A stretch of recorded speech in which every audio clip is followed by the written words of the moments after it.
Hello everyone, today we talk about the Battle of Plataea for our battle series. So we will reconstruct the battle through primary sources, mainly Herodotus, as we will see now, for the sort of the details, the entire sort of complexity of the battle. I spoiled that I'm going to make a video about the Battle of the Thermopylae in the following months. I can't say when, but just for saying that we are going to, in part, even complete a great deal of, still have a lot to do actually, about classic Hellenic warfare and beyond. This is just like the beginning, like there are many aspects about these battles that can be profitably discussed, especially in this one where the text provided by Herodotus is very long. Unlike many other battles, if you look at the accounts of the Thermopylae, it's very small if you consider the relevance of the battle, at least in its broader significance, in the way it was collected in the West. It is surely very inspiring, etc. So I will give a minimal political and strategic introduction, then we'll talk about the numbers that are a bit an issue, as we will see. And then we will simply read Herodotus and a couple of other references in classical literature to the battle. So the Hellenic-Persian Wars, 499 to 449 BC, also called the Persian Wars, were a series of wars, as you know, pitting the vast Achaemenid Empire against a loose coalition of Hellenic city-states, the polis. The wars arose from Persia's expansion into the Aegean world and Hellenic resistance to imperial domination. And by the time of the Battle of Plataea in 479 BC, the struggle had evolved essentially into an existential contest over whether mainland Hellas would retain its political independence or become integrated into Persia's tributary system.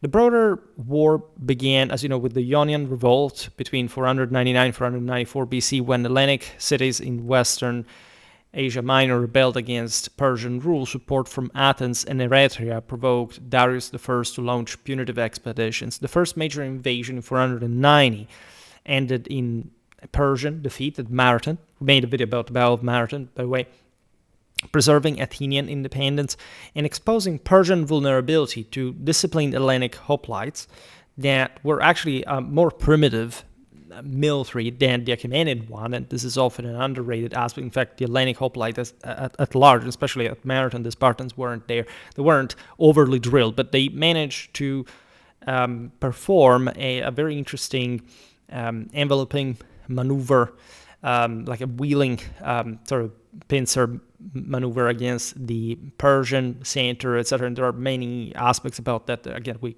commented on in the Battle of Marathon from a tactical standpoint. It's very interesting for understanding properly the development of the Hellenic phalanx. In any case, Xerxes I, succeeding Darius in 486, escalated ambitions, viewing Hellas as a rebellious fringe threatening imperial prestige and stability. He prepared an enormous campaign to subdue the region entirely. Massive engineering projects, pontoon bridges over the Hellespont Canal through Mount Athos, and recruitment from across the empire created a multinational force emphasizing combined arms, heavy cavalry, archers, and infantry supported by Medizing Hellenic allies. So these were Hellenic defectors in favor of the Achaemenid cause. Politically, Persia exploited Hellenic fragmentation, thus many polis were long-standing rivals, some medized early for survival or gain, such as Thessaly, Thebes, parts of Boeotia, offering bases, supplies, and troops. Neutral states like Argos stayed out. Persia combined military pressure with diplomacy, of course, promising, for example, autonomy and rewards to defectors, aiming to prevent unified resistance. In 481, alarmed polis formed the Hellenic League, so this was a congress at Corinth or the Isthmus, a rare alliance under Spartan land command and Athenian naval leadership. The league swore mutual defense, but tensions persisted. Sparta focused on Peloponnesian security, Athens on naval power and recovering from invasions. Unity was precarious, sustained by shared fear of subjugation. The Methodus Hostilis, to speak it actually the Latin way, a bit westward. The second invasion, 480, overwhelmed northern Hellas. Achaemenid advances forced Hellenic retreats, but the naval victory at Salamis disrupted Xerxes' strategy, compelling him to withdraw most forces to Asia amid supply concerns and fear of encirclement. He left Mardonius We're running here, obviously, but that's because this video will be very long. Xerxes left Mardonius, a capable relative of his, with a large army. We will see now what the estimates really are, including, in any case, some go from several tens of thousands to even 120,000, something like this can be profitably debated, including elite Persians, cavalry, and Hellenic allies, to resume conquest in 479. So Mardonius wintered in Thessaly. So we will partly read this all again straight from Herodotus. That is the main source, obviously. But this is just for the sake of a brief introduction to the matter, just to clear sort of the field from any misunderstanding. And so this involved the rebuilding of Persian logistics and pursuing also diplomacy in the process.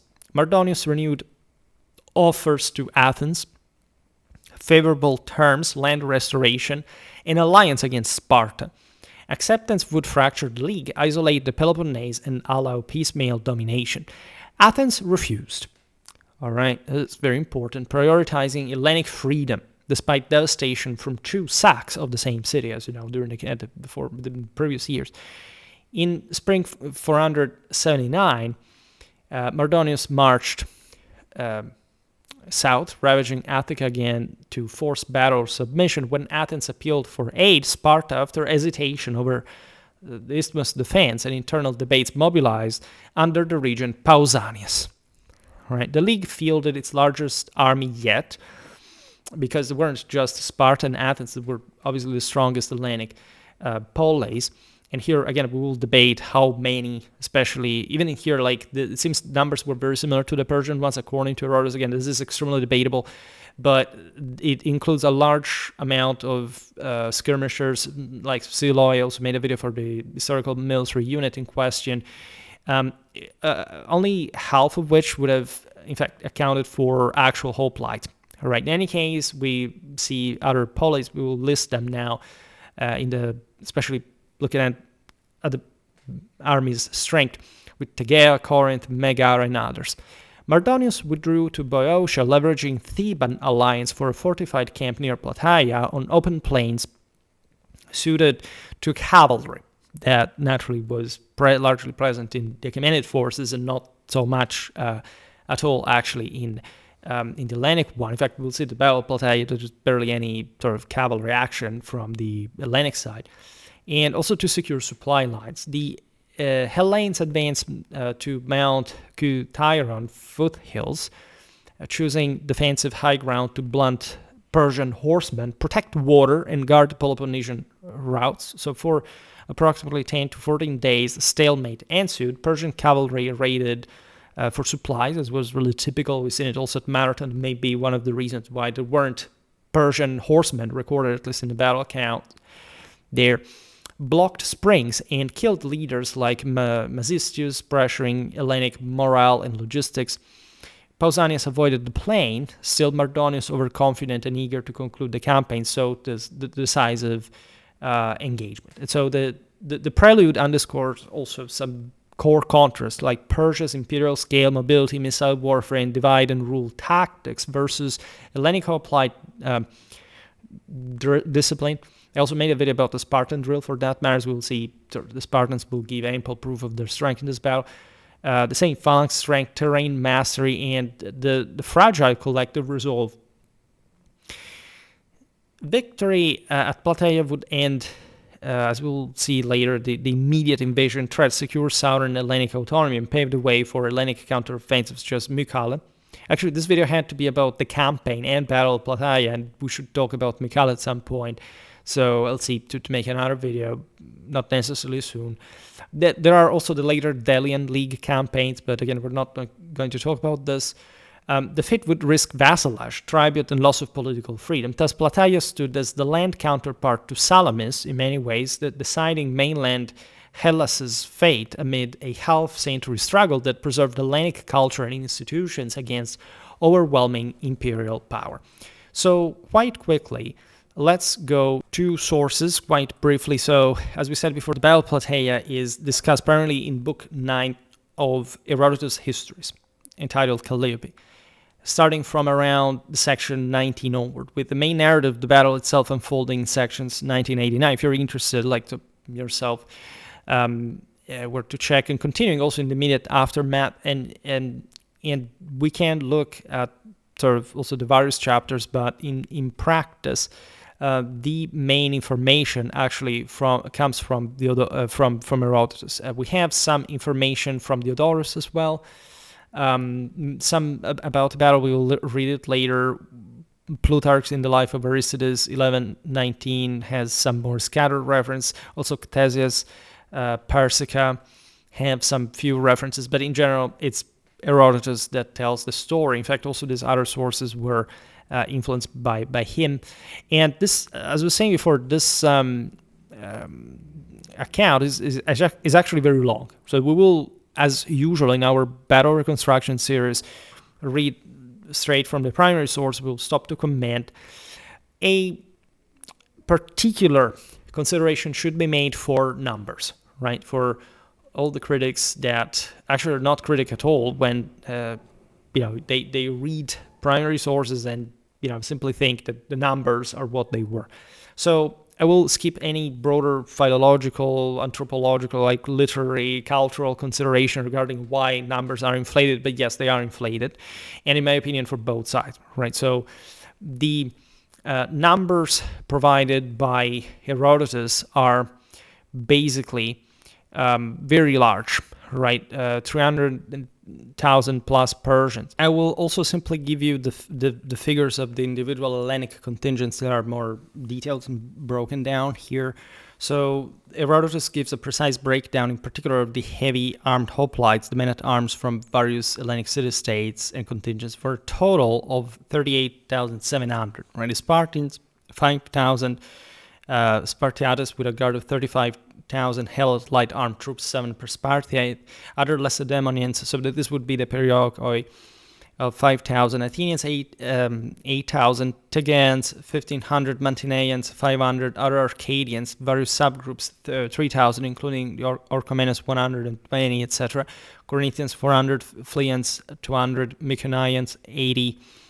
Thespians 700 plus later mention of 1,800 unarmed Thespians would join to make up the total. Megarians 3,000, Plataeans 600.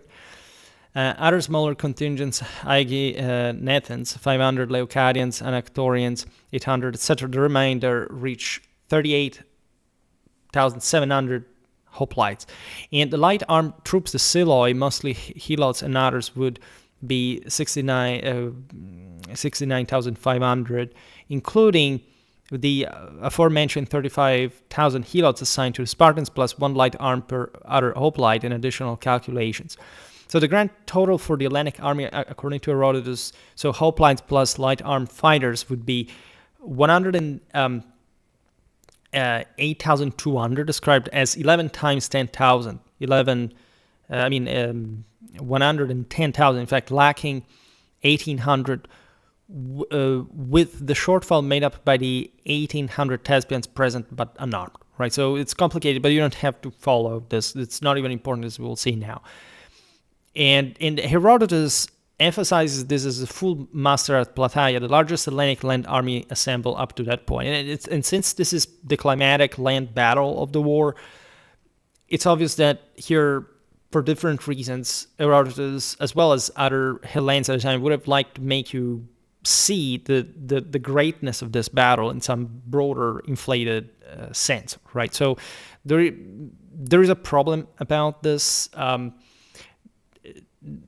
There aren't armies at the time that can, in a single battle, count more than 50,000 men, realistically. And my opinion is that, and it's an informed opinion, I would say, is that, in fact, forces were much smaller. So if you go ahead, I don't know if already at this point you can see the graphic of the battle with the various forces, you will see that the armies are drastically reduced in kind.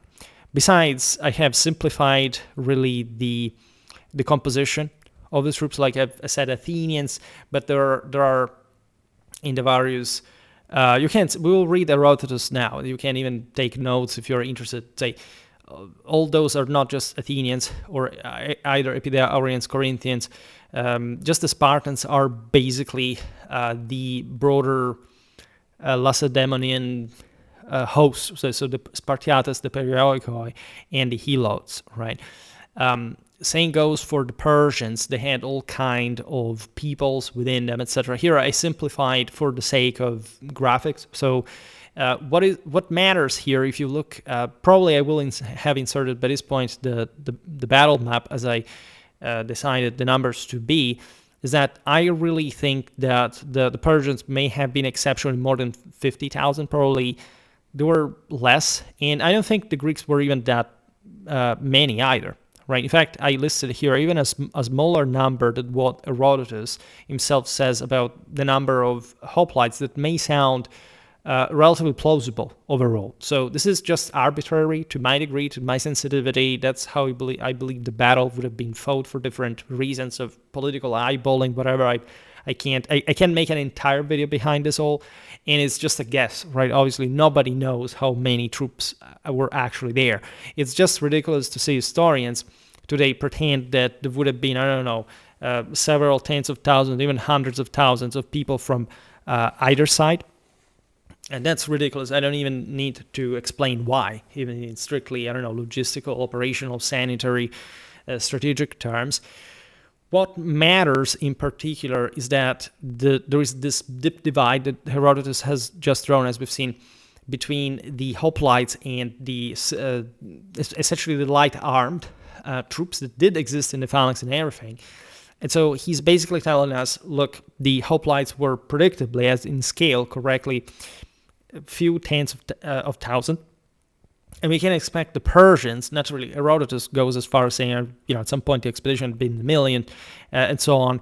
But that's obviously ridiculous, and I don't even need to explain why that is the case. Not the million, but even, again, 100,000 in a battle. So the Achaemenid armies are normally inflated. We can absolutely think that the Achaemenids were more, also because in general their armies were composed in ways that would, in order to match the Greeks in open field, count more on numbers, because they were tendentially lighter forces compared to the hoplitic phalanges. Then, of course, here I didn't even simply divide, because during the battles, we will see now, aside from the Athenians that sent the archers against the Achaemenid horsemen, there isn't fundamentally much else shown, right? Obviously, there would have been a lot of field aids, attendants. We can imagine lots of people following this host, but the actual combat force would have been smaller. And already fielding at this point in history, even, 40,000 men from the Hellenic side, and after years of grueling war, would have been insane, amazing, and while plausible, surely extraordinary, as the Battle of Plataea really was. Right. Whereas I think that the Persians may have been, here I even gave the Persians a significant numerical edge, but I'd say to stay in tune with Herodotus, essentially he says that their troops were fundamentally, on average,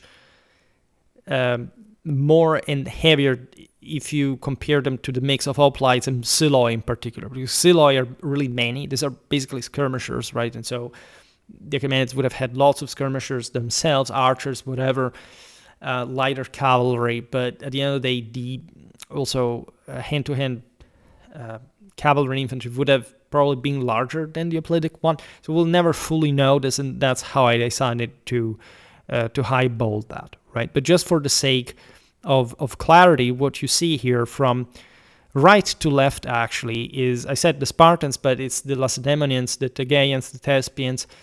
Then you have here with the Corinthians actually the Potidæans, the Arcadians of Orchomenus, the Sicyonians.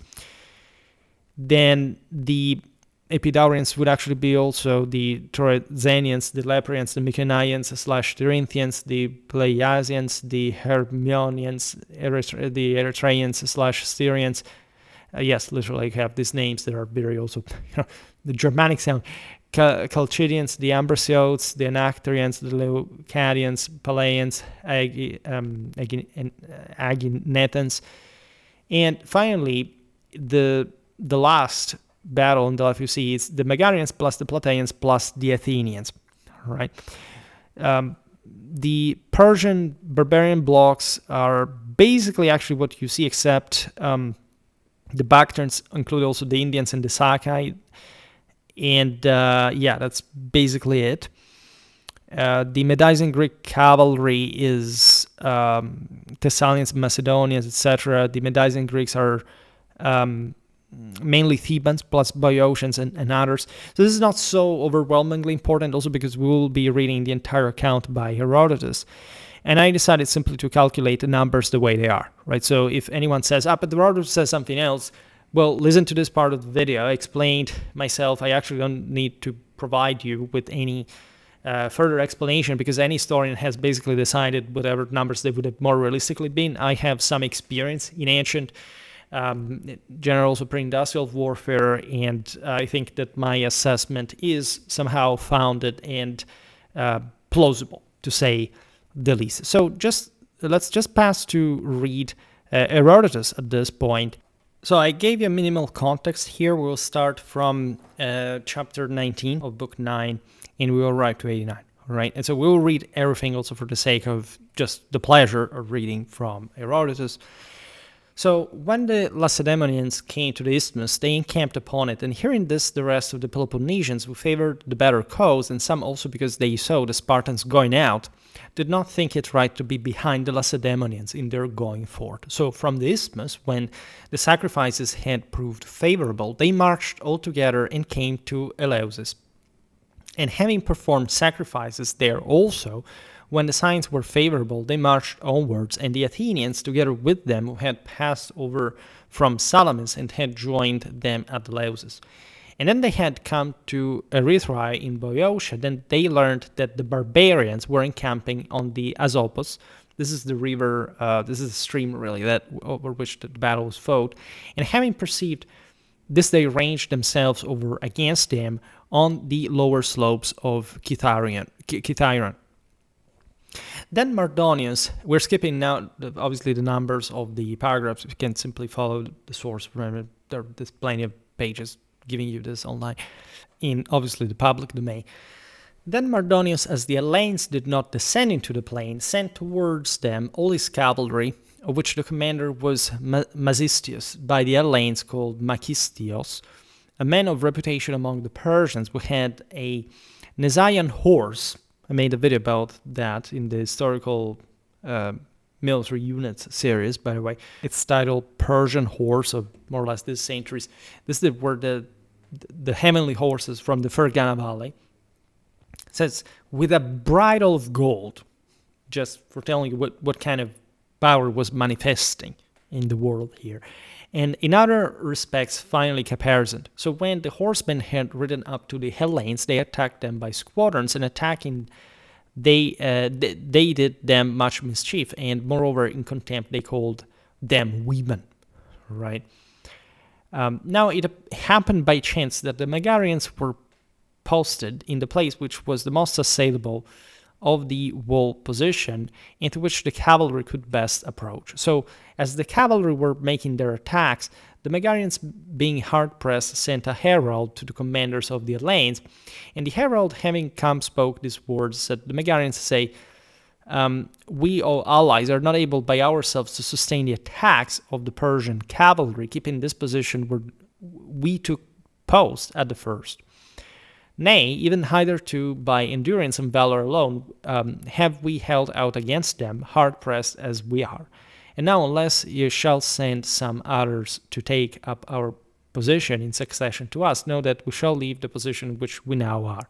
The herald brought reports to them thus, and upon this Pausanias made a trial of the Hellenes, whether any others would voluntarily offer to go to this place and post themselves there in succession to the Megarians.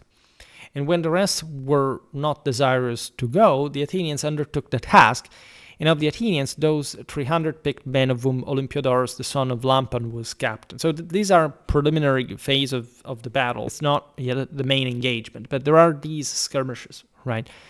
And the Hellenic host, again, is forming in this position, and the Persians are trying to provoke, essentially, the Greeks to open the broader deployment in open fire. Because the plain is also, as we've seen, suited for cavalry. The Achaemenids want to get this over with. This is a major battle by scale, as we've seen, and whoever wins this wins Hellas, right? It's as important as it sounds. Then Herodotus says they who undertook the task and were posted at Erythra in advance of the other Hellenes who were there present, having chosen to go with them, the bowmen also. For some time they fought, and at last an end was set to the fighting in the following manner. While the cavalry was attacking by squadrons, the horse of Masistios, going in advance of the rest, was struck in the side by an arrow, and feeling pain he reared upright and threw Masistios off. And when he had fallen, the Athenians forthwith pressed upon him, and his horse they took, and himself, as he made resistance, they slew, though at first they could not, for his equipment was of this kind. He wore a cuirass of gold scales underneath, and over the cuirass he had put on a crimson tunic. So as they struck upon the cuirass, they could effect nothing until someone, perceiving what the matter was, thrust into his eye. This, as you understand, this is so traditional in so many ways. It's properly killing the eye of Providence, and so denying the divinity of the commander that wears gold and purple. That is not a coincidence, just as much like the Nisaean horse isn't. You see how even in the already secularizing, modernizing Hellenic thought, this is all a saga, basically. These symbols, these details are not random, right? And then at length he fell and died, and by some means the other men of the cavalry had not observed this take place, for they neither saw him when he had fallen from his horse, nor when he was being slain, and while the retreat and the turn were being made, they did not perceive that was happening. But when they had stopped their horses, then at once they missed him, since there was no one to command them. And when they perceived what had happened, they passed the word to one another, and all rode together that they might, if possible, recover the body. The Athenians, upon that, seeing that the cavalry were riding to attack them no longer by squadrons but all together, shouted to the rest of the army to help them. Then, while the whole number of those on foot were coming to their help, there arose a sharp fight for the body. And so long as the 300 were alone, they had much the worse and were about to abandon the body. But when the mass of the army came to their help, then the horsemen no longer sustained the fight, nor did they succeed in recovering the body. And besides him, they lost others of their number also. Then they drew off about 2 furlongs away and deliberated what they should do, and it seemed good to them, as they had no commander, to ride back to Mardonius. Right. So this is again a preliminary skirmish, as we will see now, from several days before, from weeks before even. When the cavalry arrived at the camp, the whole army and also Mardonius made great mourning for Masistius, cutting off their own hair and that of their horses and baggage animals, and giving way to lamentation without stint. For all Boeotia was filled with the sound of it, because one had perished after Mardonius was of the most account with the Persians and with the king. The barbarians then were paying honors in their own manner to Masistius slain, but the Hellenes, when they had sustained the attack of the cavalry, and having sustained it had driven them back, were much more encouraged. And first they put the dead body in a cart and conveyed it along their ranks. And the body was a sight worth seeing for its size and beauty. Wherefore also the men left their places in the ranks and went one after the other to gaze upon Masistius. After this they resolved to come down further towards Plataea, for the region of Plataea was seen to be much more convenient for them to encamp in that of Erythrae, both for other reasons and because it is better watered. Right. To this region, then, in the spring of Gargaphia, which is in the region, they resolved that they must come and encamp in their several posts. Brief note as Schwerpunkt: the spring of Gargaphia is today difficult to locate, right? But it is fundamentally south of the Asopus river, and it that is the one that you see running in the center, by the way. And it's basically one that would, in a sense, mostly be used by the Hellenes to water themselves during the battle. All right, but we don't know exactly where it is, all right? Because obviously battlefields also change, the morphological, like the riverways and so on. In any case, there are small features overall, but they were not really important at the time. So that's why also we can't quite locate them differently from the side of, for example, the towns here, Plataea, Eraser, and so on. In any case, continuing, so they took up their arms and went by the lower slopes of Kithaeron past Hysiae to the Plataean land. And having there arrived, they posted themselves according to their several nations near the spring Gargaphia in the sacred enclosure of Androcritus the hero, over low hills or level ground. Also, this Androcritus is a bit like an obscure hero, but that's also like the mentality of the Greeks was, that there was this dedication, obviously, to this heroized, if anything, figure.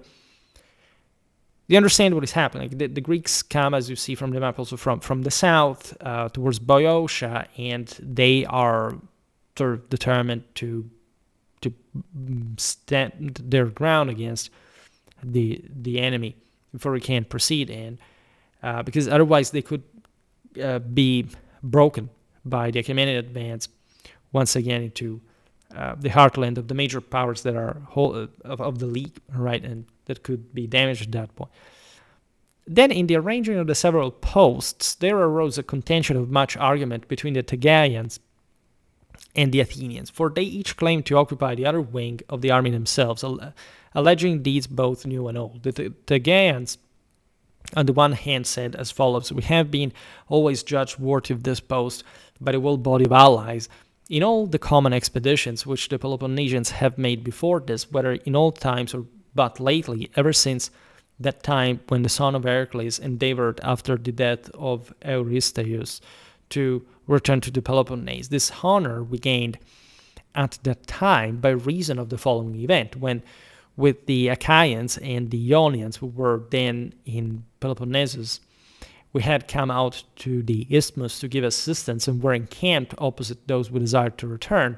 Then it is said that Hyllus made a speech saying that it was not right that one army should risk its safety by engaging in battle with the other, and urging that that man of the army of the Peloponnesians, whom they should judge to be the best of them, should fight in single combat with himself on terms concerted between them.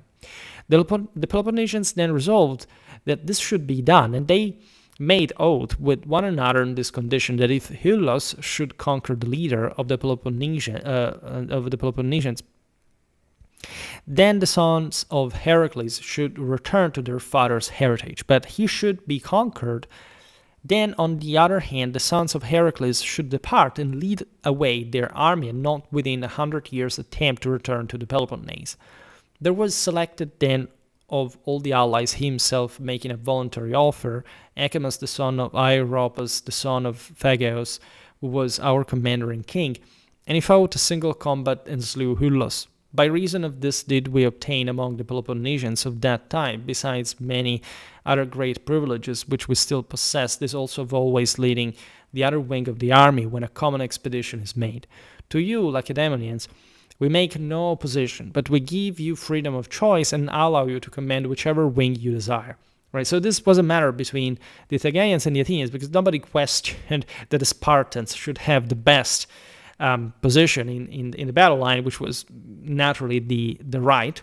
So nobody, you understand how important these matters of proper quality this really was. There are so many videos online that want to demolish the idea of the Spartans as actually quality troops out there, and to show by some exceptions that confirm the rule that the latter would actually not have even existed. This is completely wrong, right? You don't need to think of the Spartans as in 300, right? To understand that they were objectively better than the other Hellenes, and there were some military standards that were, as we'll see now, pretty sort of demonstrated by the same strategic consideration that the Achaemenids will give to the Spartans, because basically we'll throw most of their army against them, like even leaving the rest of the Hellenic battle line not unmolested but not loaded with that. They thought that crushing the Spartans alone would have made the entire Hellenic battle line collapse, right?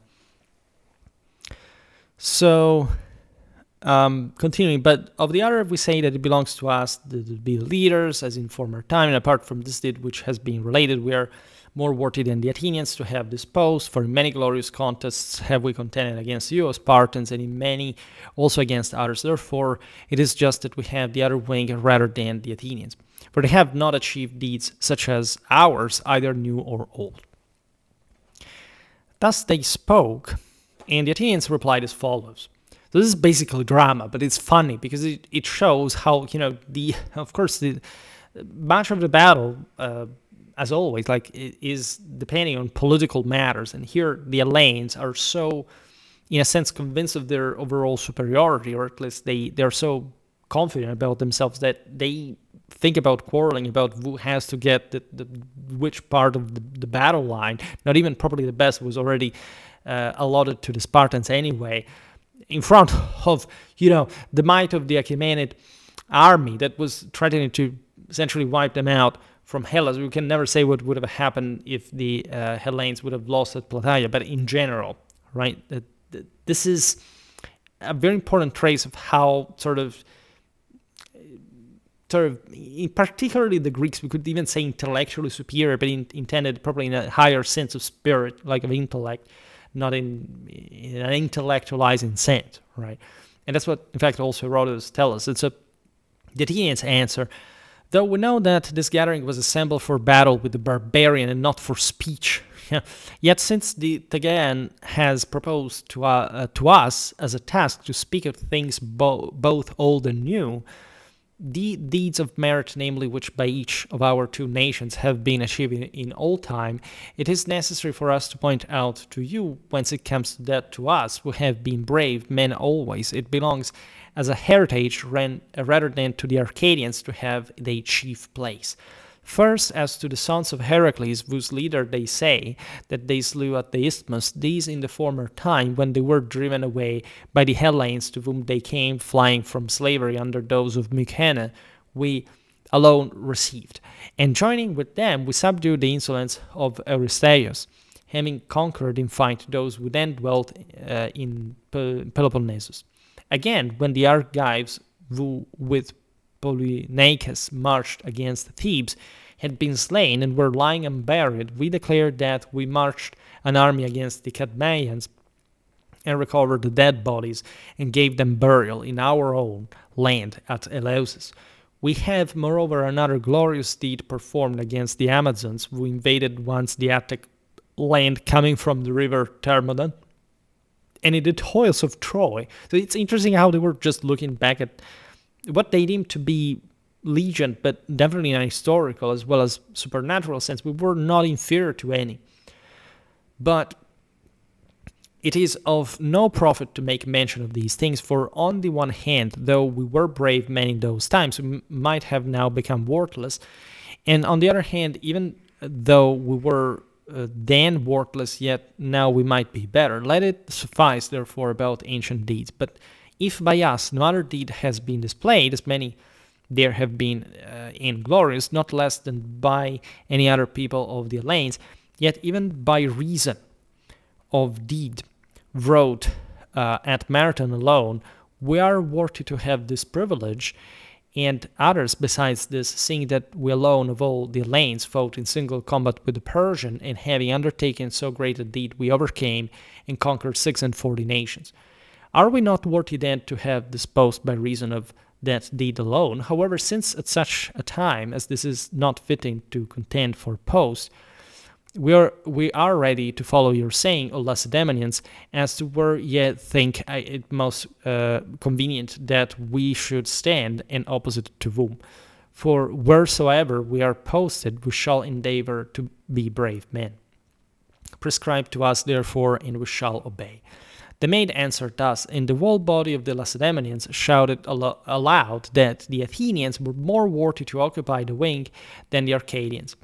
Thus the Athenians obtained the wing and overcame the Tegeans. Because the left at that point was, from the opposite side of the battle line, the second best position, right? And they won. After this, the Hellenes were ranged as follows, both those of them who came in continually afterwards and those who had came at first. The right wing was held by 10,000 Lacedaemonians, And of these, the 5,000 who were Spartans were attended by 35,000 helots serving as light armed troops, 7 of them appointed for each man to stand next to themselves. The Spartans chose the Tegeans both to do them honor and also because of their valor. And of these, there were 1,500 hoplites. After these were stationed 5,000 Corinthians, and they had obtained permission from Pausanias that the 300 who were present of the men of Potidæa and Pallene should stand by their side. Next to these were stationed 600 Arcadians of Orchomenus, and to these 3,000 Sicyonians. After these were 800 Epidaurians. By the side of these were ranged 1,000 Troezenians. Next to the Troezenians, 200 Lepreatus. Next to these, 400 of the men of Mycene and Tyrins, and then 1,000 Phliasians. By the side of these stood 300 Hermionians, and next to the Hermionians were stationed 600 Erythraeans and Styrians.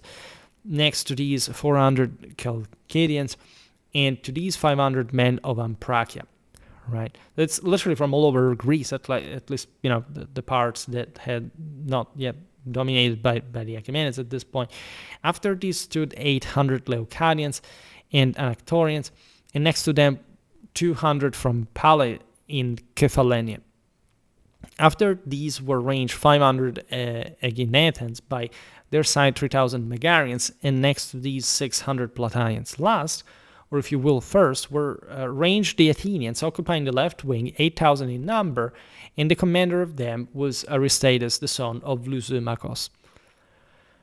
These all, excepting those who were appointed to attend the Spartans, 7 for each man, were hoplites, being in number altogether 3 myriads, 8,700. This was the whole number of hoplites who were assembled against the barbarian.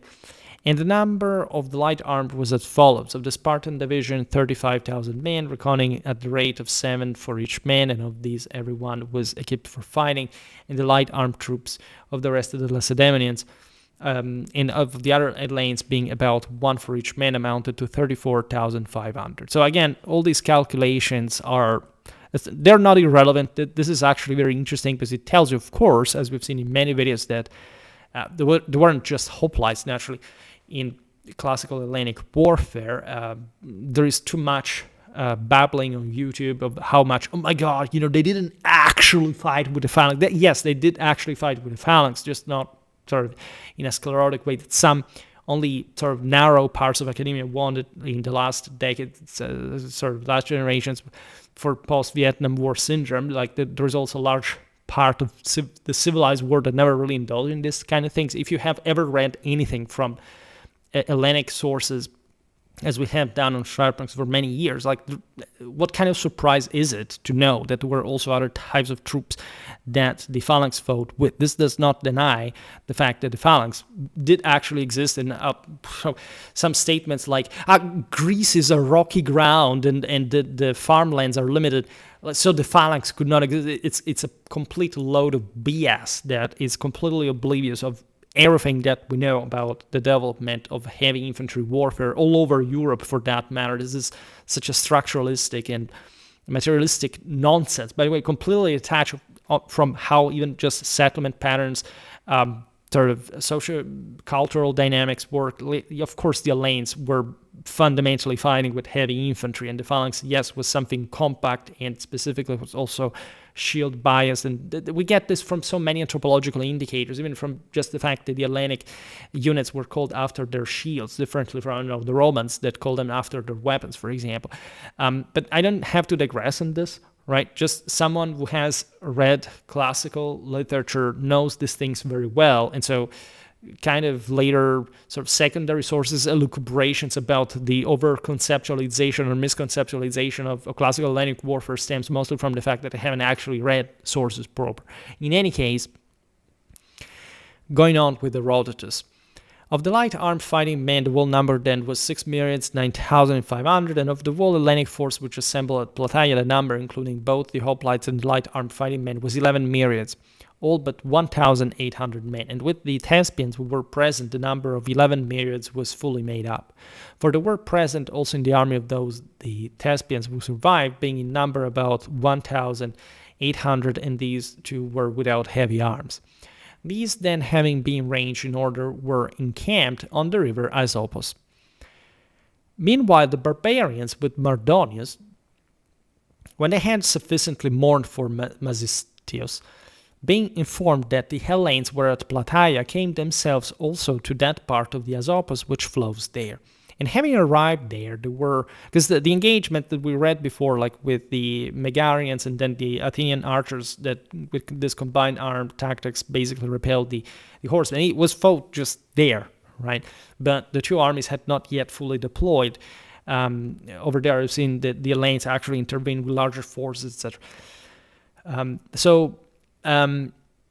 And having arrived there, they were ranged against the enemy by Mardonius thus. Against the Lacedaemonians, he stationed the Persians, and since the Persians were much superior in numbers, they were arrayed in deeper ranks than those, and notwithstanding, so also probably of the Spartans, right? We'll see how important this is in the rest of the battle. And notwithstanding this, they extended in front of the Tegeans also. And he ranged them in this manner. All the strongest part of that body he selected from the rest and stationed in opposite to the Lacedaemonians, but the weaker part he ranged by their side opposite to the Tegeans. So they were basically disposing the best against the Spartans.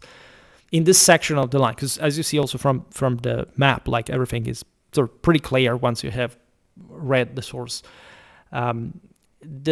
If anything, as we'll see in the later phase, the battlefield becomes a bit more compressed, but don't worry, it's kind of normal, and unfortunately I didn't have any other mean to render it in a more effective way. This is fairly good. This hinted on the information and suggestion of the Thebans, because the Thebans, as we've seen, are from the Persian side, the Thebes in the hand of the Achaemenids. Then next to the Persians, he ranged the Medes, however you want to call them, and these extended in front of the Corinthians, Potidæans, Orchomenians, and Sicyonians. Next to the Medes, he ranged the Bactrians, and these extended in front of the Epidaurians, Troezenians, Lepreates, Tyrinthians, Mycenians, and Phliasians. After the Bactrians, he stationed the Indians, and these extended in front of the Hermionians, Eretrians, Styrians, and Chalcidians. It's so funny to read Styrians, but it's a literal name. Next to the Indians, he ranged the Sacans, who extended in front of the men of Ampracia, and Anactorians, Leucadians, Pallians, and Aeginetans. Next to the Sacans and opposite to the Athenians, so we are from the other end, Plataeans and Megarians, he ranged the Boeotians, Locrians, Malians, the sons of that were the Medizing Greeks, and the 1,000 men of the Phocians as well. For not all the Phocians had taken the side of the Medes, but some of them were even supporting the cause of the Hellenes. So obviously there would be sort of Greeks from the same polis, from both sides, but differently distributed. Being shut up in Parnassus, by the way, and setting out from thence, they plundered from the army of Mardonius and from those of the Hellenes who were with him, right? So there were also defectors in the Achaemenid ranks. He ranged the Macedonians also, these were with the Achaemenids, and those who dwell about the borders of Thessaly opposite to the Athenians, right? These which have been named were the greatest of the nations who were arrayed in order by Mardonius, those I mean which were the most renowned and of greatest consideration. But there were in his army also men of several other nations mingled together. I have an entire sort of Achaemenid army playlist that lists lots of the auxiliaries from the entire empire. Here, in this case, of the Phrygians, Thracians, Mysians, Paionians, and the rest. And among them, also some Ethiopians, and of the Egyptians, those called Hermothebians and Chalazirians. To call it Syria, just to be more Latinized. And here I'm reading just a specific translation in English. Carrying knives, who of all the Egyptians are the only warriors. These men, while he was yet at Phaleron, he had caused to disembark from the ships in which they served as fighting men. I talk, in fact, about the Egyptian marines in the Achaemenid army, by the way. For the Egyptians had not been appointed to serve in the land army which came with Xerxes to Athens. Of the barbarians, then, there were 30 myriads, as has been declared before, but of the Hellenes, who were allies of Mardonius, no man knows what number was, for they were not numbered. but by conjecture I judge that these were assembled to the number of 5 myriads. These were placed in array side by side were on foot, and the cavalry was ranged apart from them in a separate body. When all had been drawn up by nations and by divisions, then on the next day they offered sacrifice on both sides. For the Hellenes, Tisamenus, the son of Antiochus, was he who offered sacrifice, for it was who accompanied this army as diviner. This man the Lacedaemonians had made to be one of their own people, being an Elean and of the race of the Yamidai. For when Tisamenus was seeking divination at Delphi concerning issue, the Pythian prophetess made answer to him that he should win 5 of the greatest contests. He, accordingly missing the meaning of the oracle, began to attend to athletic games, supposing that he should win contests of athletics, and he practiced for the 5 contests and came within one fall of winning a victory of the Olympic Games, being set to contend with Euronymous of Andros. The Lacedaemonians, however, perceived that the oracle given to Tisamenus had reference not to athletic but to martial contests, and they endeavored to persuade Tisamenus by payment of money and to make him a leader in their wars together with the kings of the race of Heracles. He then, seeing that the Spartans set much store on gaining him over as a friend, having perceived this, I say, he raised his price and signified to them that he would do as they desired if they would make him a citizen of their state and give him full rights, but for no other payment. The Spartans, at first, when they heard this, displayed indignation and altogether gave up their request. But at last, when the great terror was hanging over them of this Persian armament, they gave way and consented. He then, perceiving that they had changed their minds, said that he could not now be satisfied, even so, not with these terms alone, but it was necessary that his brother Hegias also should be made a Spartan citizen on the same terms as he himself became one. By saying this, he followed the example of Melampus in his request if one may compare royal power with mere citizenship.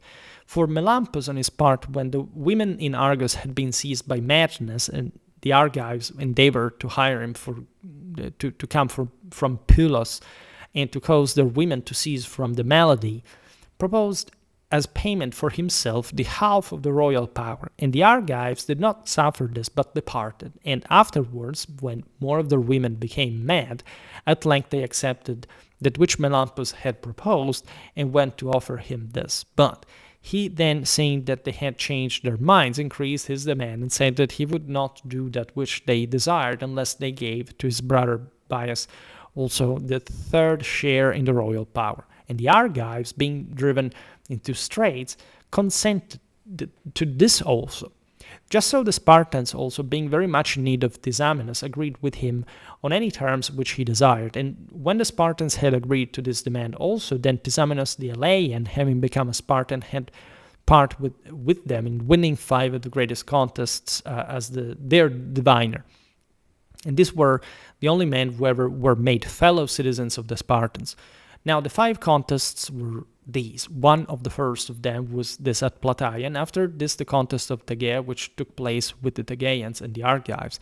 Then at the Paias against all the Arcadians except the Mantineans. After that the contest with the Messenians at Ithome. And last of all, that which took place at Tanagra against the Athenians and Argives. This, I say, was accomplished last of the 5 contests. This Tisamenus was acting now as diviner for the Hellenes in the Plataean land, being brought by the Spartans. Now, to the Hellenes, the sacrifices were of good omen if they defended themselves only, but not if they crossed the Aesopus and began a battle. And Mardonius, too, who was eager to begin a battle, found the sacrifices not favorable to this design, but they were of good omen to him, also if he defended himself only. For he too used the Hellenic manner of sacrifice, having as diviner Egesistratus, an Elean, and the most famous of the Teliadae, whom before these events the Spartans had taken and bound in order to put him in death, because they had suffered much mischief from him. He then being in this evil case, seeing that he was running a course for his life and was likely moreover to suffer much torment before his death, had done a deed such as many hardly be believed. Being made fast on a block bound with iron, he obtained an iron tool which in some way had been brought in, and contrived forthwith a deed the most courageous of any that we know. For having first calculated how the remaining portion of his foot might be go out of the block, he cut away the flat of his own foot, and after that, since he was guarded by steel warders, he broke through the wall and so ran away to Tegea, traveling during the night, and in the daytime entering a wood and resting there, so that though the Lacedaemonians searched for him in full force, he arrived at Tegea on the third night, and the Lacedaemonians were possessed by great wonder both at his courage when they saw the piece of the foot that was cut off lying there, and also because they were not able to find him. So he, at that time, having thus escaped, then refuge at Tegea, which then was not friendly with the Lacedaemonians. And when he was healed and had procured for himself a wooden foot, he became an open enemy of the Lacedaemonians. However, in the end, the enmity into which he had fallen with the Lacedaemonians was not to his advantage, for he was caught by them while practicing divination in Zakynthos and was put to death. However, the death of Hegesistratus took place later than the events at Plataea, and he was now at the Asopus, having been hired by Mardonius for no mean sum, sacrificing and displaying zeal for his cause, both on account of his enmity with the Lacedaemonians and on account of the gain which he got. But as the sacrifices were not favorable for a battle either for the Persians themselves or for the Hellenes who were with them, for these had also had a diviner for themselves, Hippomachus, a Leucadian, and as the Hellenes had men constantly flowing in and were becoming more in number, Timagenides, the son of Herpes, a Theban, counseled Mardonius to set a guard on the pass of Kithaeron, saying that the Hellenes were constantly flowing in every day, and that it would thus cut off large numbers. 8 days had now passed by. They had been sitting opposite to one another, when he gave this counsel to Mardonius. And Mardonius, perceiving that the advice was good, sent the cavalry when night came onto the pass of Kithaeron leading toward Plataea, which the Boeotians called the Three Heads, and the Athenians the Oak Heads. Having been thus set, the cavalry did not come without effect, for they caught 500 baggage animals coming out into the plain, which were bearing provisions from Peloponnesians to the army, and also the men who accompanied the carts. And having taken this prize, the Persians proceeded to slaughter them without sparing either beast or man. And when they were satiated with killing, they surrounded the rest and drove them into the camp of Mardonius. So this was a blow to Hellenic logistics, by the way, before the battle. After this deed, they spent 2 days more, neither side wishing to begin a battle, for the barbarians advanced as far as the Asopus to make trial of the Hellenes, but neither side would cross the river. However, the cavalry of Mardonius made attacks continually and did damage to the Hellenes, for the Thebans, being very strong on the side of the Medes, carried on the war with vigor and always directed them up to the moment of fighting.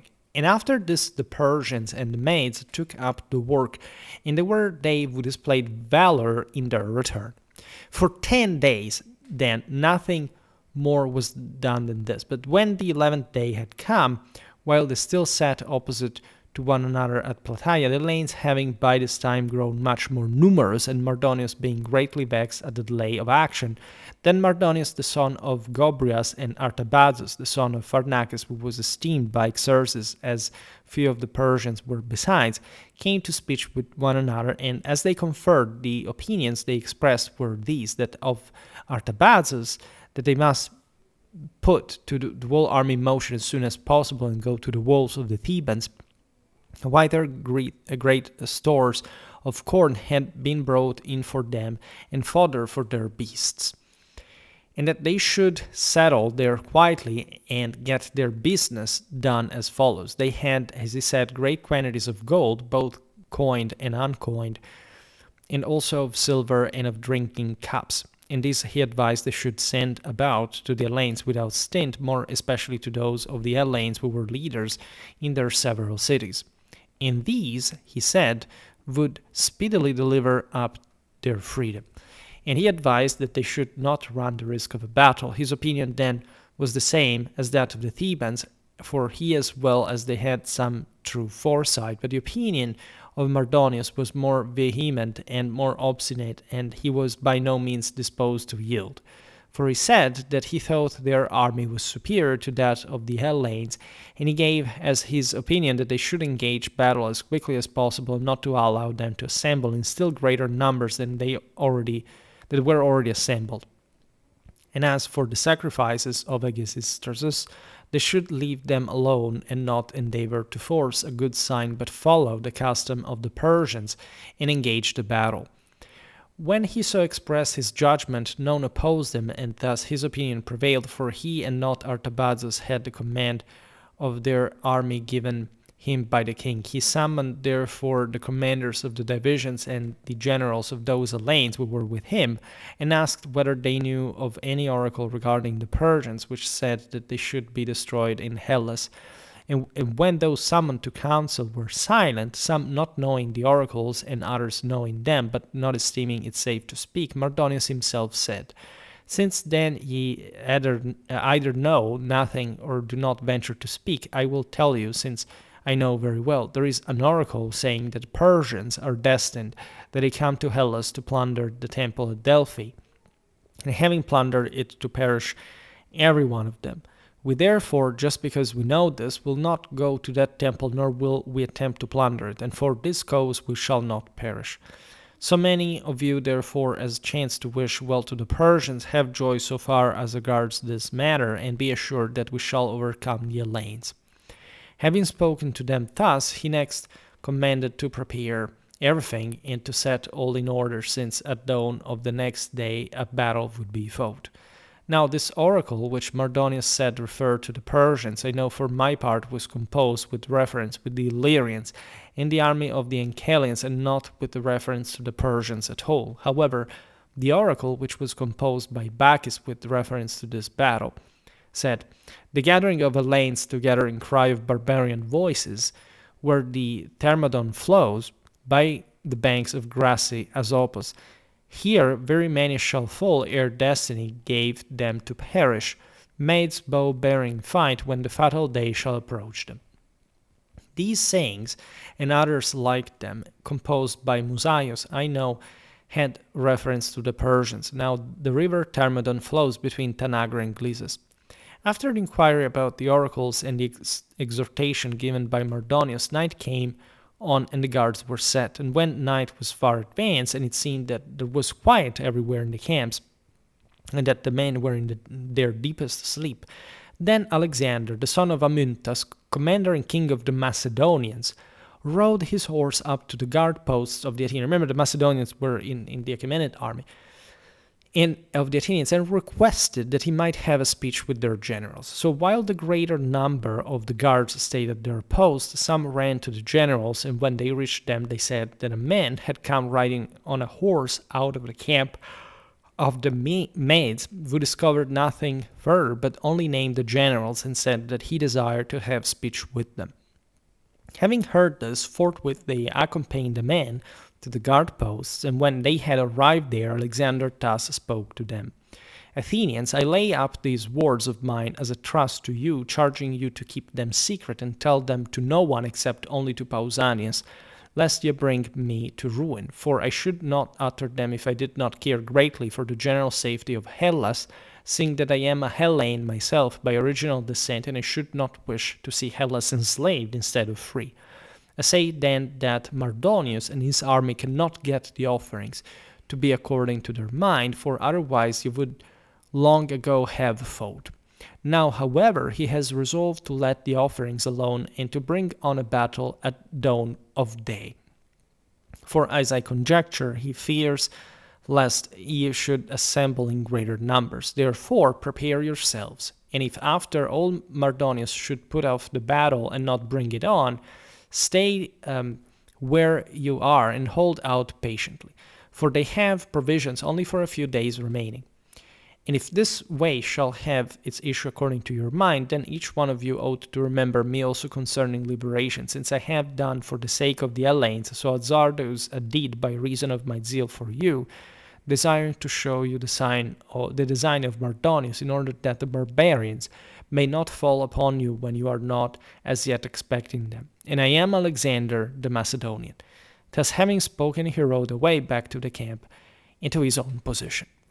Then the generals of the Athenians came to the right wing and told Pausanias that which they had heard from Alexander.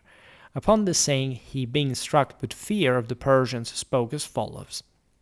Since then at dawn the battle comes on, it is right that you Athenians should take your stand opposite to the Persians, and we opposite to the Boeotians and those Hellenes who are now posted against you. And for this reason, namely because you are acquainted with the maids and with their manner of fighting, having fought with them at Marathon, whereas we have had no experience of these men, and are without knowledge of them, for not one of the Spartans has made trial of the maids in fight, but of the Boeotians and Thessalians we have had experience. It is right, therefore, that you should take up your arms and come to this wing of the army, and that we should go to the left wing. In answer to this, the Athenians spoke as follows. To ourselves also long ago at the very first, when we saw that the Persians were being arranged opposite to you, it occurred to us to say these very things, which you now bring forward before we have uttered them. But we feared lest these words might not be pleasing to you, since, however, you yourselves have made mention of this, know that your words have caused us pleasure, and that we are ready to do this which you say. Both then content to do this, and as dawn appeared, they began to change their positions with one another. So, by the way, I would say this is discarded by modern scholarship, because it's ridiculous to presume that they basically switch position, as we'll see now. It's just, and they sort of go back and forth. You see how this thing develops, right?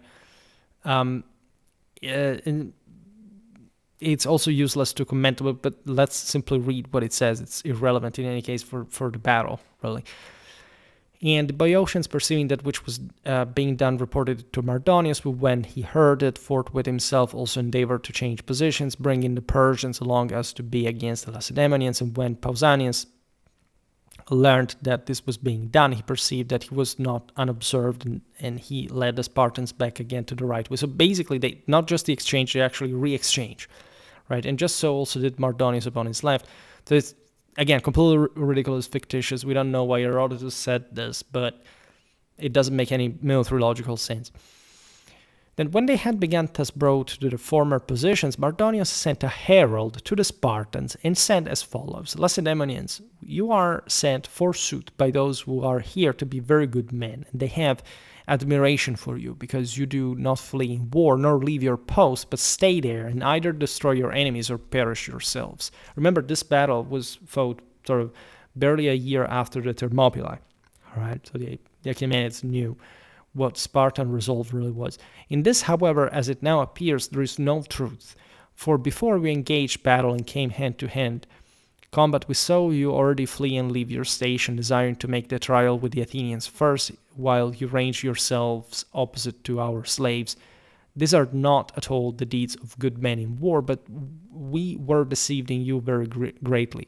For we expected, by reason of your renown, that you would send a herald to us, challenging us and desiring to fight with Persians alone. But though we on our part were ready to do this, we did not find that you said anything of this kind, but rather that you covered with fear. Now therefore, since you were not the first to say this, we are the first. Why do we not forthwith fight you on behalf of the Hellenes, since you have the reputation of being the best, and we on behalf of the barbarians with equal numbers on both sides? And if we think it good that the others should fight also, then let them fight afterwards. And if on the other hand we should not think it good, but think it sufficient that we alone should fight, then let us fight it out to the end, and whichsoever of us shall be the victors, let these be counted as victorious with their whole army. The herald, having thus spoken, waited for some time, and then, as no one made him any answer, this is essentially the Spartan answer, he departed and went back. And having returned, he signified to Mardonius that which had happened to him. Mardonius then, being greatly rejoiced and elated by his empty victory, sent the cavalry to attack the Hellenes. And when the horsemen had ridden to attack them, they did damage to the whole army of the Hellenists by hurling javelins against them and shooting with bows, being mounted archers, and hard, therefore, to fight against. And they disturbed and choked up the spring Gargaphia, from which the whole army of the Hellenists was drawing its water. Now, the Lacedaemonians alone were posted near the spring, and it was at some distance from the rest of the Hellenists, according as they chanced to be posted, while the Azopus was near at hand. But when they were kept away from the Azopus, then they used to go backwards and forwards to the spring, for they were not permitted by the horsemen and archers to fetch water from the river. So you have this cavalry being active and jumping around, in this case also acting alone against the Hellenic army, probably trying to simply dislodge them from their position, right?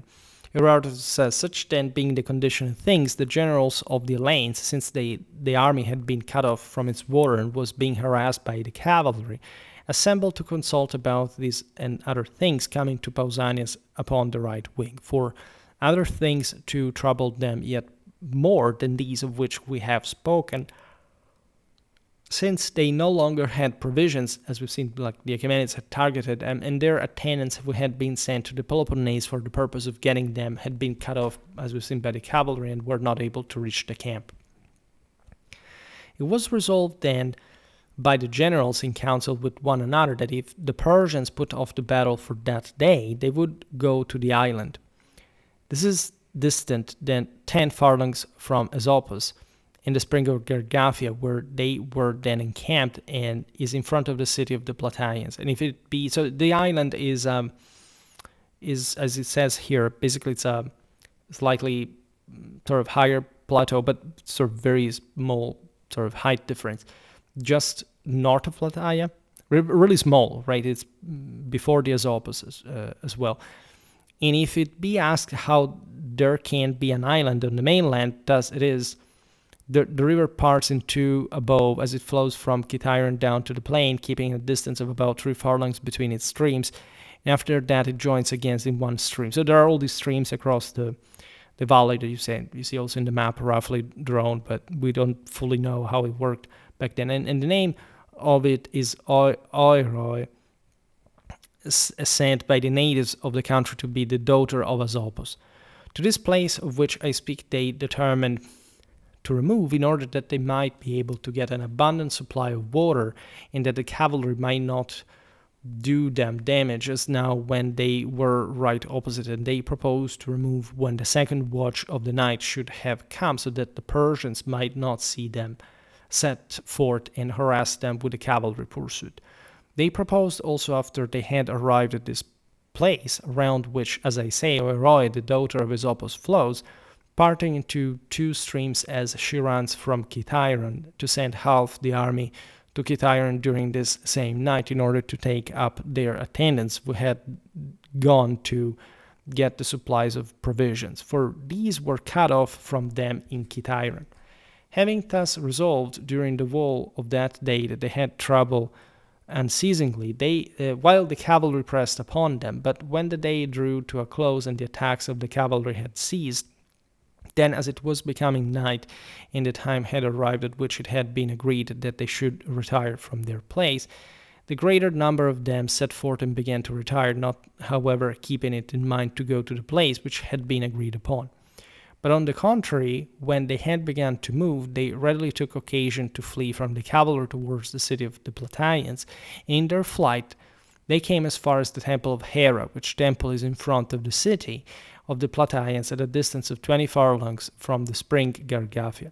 And when they had there arrived, they halted in front of the temple. This then were encamping about the temple of Hera, and Pausanias, seeing that they were retiring from the camp, gave the word to the Lacedaemonians also to take up their arms and go after the others who were preceding them, supposing that these were going to the place to which they had agreed to go. Then, when all the other commanders were ready to obey Pausanias, Amompharetus, the son of Polyidus, the commander of the Pitanate division, said that he would not flee from the strangers, nor with his own will would he disgrace Sparta. And he expressed wonder at seeing that which was being done, not having been present at the former discussion. And Pausanias and Eurianax were greatly disturbed that he did not obey them, and still more that they should be compelled to leave the Pitanate division behind, since he thus refused. For they feared that if they should leave it in order to do that which they had agreed with other Hellenes, both Amompharetus himself would perish being left behind, and also the men with him. With this thought they kept the Lacedaemonian force from moving, and meanwhile they endeavored to persuade him that it was not right for him to do so. They then were exhorting Amompharetus, who had been left behind alone, of the Lacedaemonians and Tegans, and meanwhile the Athenians were keeping themselves quiet in the place where they had been posted, knowing the spirit of the Lacedaemonians, that they were apt to say otherwise than they really meant. And the Spartans always gave these answers that were sort of, a bit sibylline, right, in intent. And when the army began to move, they sent a horseman from their own body to see whether the Spartans were attempting to set forth, or whether they had in truth no design at all to retire. And they bade him ask Pausanias what they ought to do. So when the herald came to the Lacedaemonians, he saw that they were still in their place, and that the chiefs of them had come to strive with one another. For when Eurianax and Pausanias both exhorted Amompharetus not to run the risk of remaining behind with his men alone, of all the Lacedaemonians they did not at all persuade him, and at last they had come to downright strife. And meanwhile the herald of the Athenians had arrived and was standing by them. And Amompharetus, in his contention, took a piece of rock in both his hands and placed it at the feet of Pausanias, saying that with this pebble he gave his vote not only to fly from the strangers, meaning the barbarians, not to fly from the strangers. Pausanias then, calling him a madman and one who was not in his right senses, bade tell the state of the affairs of the Athenian to the Athenian herald, who was asking that which he had been charged to ask, and at the same time he requested the Athenians to come toward the Lacedaemonians, and to do in regard to the retreat the same as they did. He then went away back to the Athenians, and as the dawn of day found them yet disputing with one another, Pausanias, who had remained still throughout all this time, gave the signal and led away all the rest over the low hills, supposing that Amompharetus would not stay behind when the other Lacedaemonians departed, in which he was in fact right. And with them also went the Tegans. Meanwhile the Athenians, following the commands which were given to them, were going in the direction opposite to that of the Lacedaemonians, for these were clinging to the hills and the lower slope of Cithaeron from fear of the cavalry, while the Athenians were marching below in the direction of the plain. As for Amompharetus, he did not at first believe that Pausanias would ever venture to leave him and his men behind, and he stuck to it that they should stay there and not leave their post. But when Pausanias and his troops were well in front, then he perceived that they had actually left him behind, and he made his division take up their arms and led them slowly towards the main body. This, when it had got away about 10 furlongs, stayed for the division of Amompharetus, halting at the river Moloes in the place called Argiopion, where also there stands a temple of the Eleusinian Demeter. And it stayed there for this reason, namely in order that of Amompharetus and his division should not leave the place where they had been posted, but should remain there, might be able to come back to their assistance. So Amompharetus and his men were coming up to join them, and the cavalry also of the barbarians was at the same time beginning to attack them in full force. For the horsemen did on this day as they had been wont to do every day, and seeing the place vacant in which the lanes had been posted on the former days, they rode their horses on continually further. As soon as they came up with them, they began to attack. Then Mardonius, when he was informed that the Hellenes had departed during the night, and when he saw their place deserted, called Thorax of Larissa and his brothers Eurypylus and Thrasydeus, and said, "Sons of Alos, will you yet say anything now that you see these places deserted? For you who dwell near them were wont to say that the Lacedaemonians did not fly from battle, but were men unsurpassed in war. And these men you not only saw before this changing from their post, but now we all of us see that they have run away during the past night. And by this they showed clearly, when the time came for them to contend in battle with those who were in truth the best of all men, that after all they were men of no worth, who had been making a display of valor among Hellenes, a worthless race. As for you, since you had no experience of the Persians, I for my part was very ready to excuse you when you praised these, of whom after all you knew something good. But much more I marveled at Artabazus, that he should have been afraid of the Lacedaemonians, and that having been afraid he should have uttered that most cowardly opinion, namely that we ought to move our army away and go to the city of the Thebans to be besieged there, an opinion about which the king shall yet be informed by me. Of these things we will speak in another place. Now, however, we must not allow them to act thus, but we must pursue them until they are caught and pay the penalty to us for all they did to the Persians in time past. Right.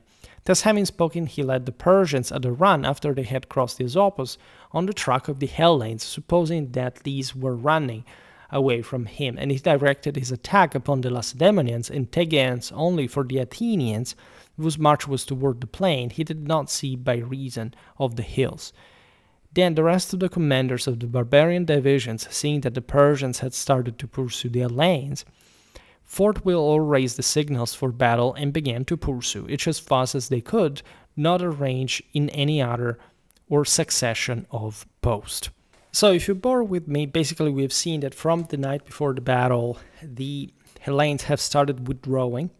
And this is not really good generalship. Like there is all a debate why the Hellenes would at some point sort of realize that we're exposed, and they began to withdraw towards the sort of the more hilly ground toward the south. So obviously they were, as you've seen here, worried by commanded cavalry attacks, and there is basically this displacement that you can see also in the second part of the map, basically the one along which the battle would actually and finally be fought, like in the last day of the engagement. There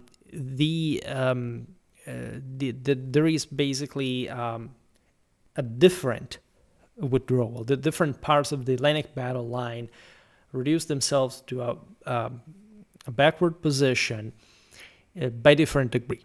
Right, some elements depart earlier, before dawn, others wait, and so the Achaemenids realized this, and they had planned, as we've seen, to attack the Hellenes themselves, because, by the way, there are all different considerations, including, as we've seen, Alexander of Macedon said, like the crushing logistical pressure.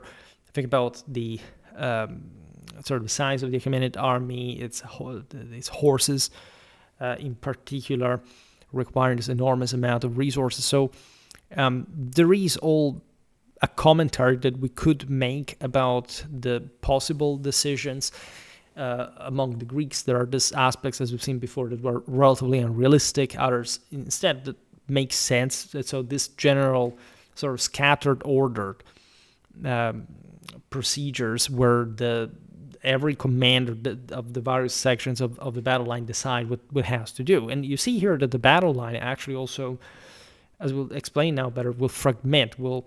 Basically, the Athenians from the left will move more toward to link up with the Spartans on the right, while essentially the Hellenic center has withdrawn further towards Plataea.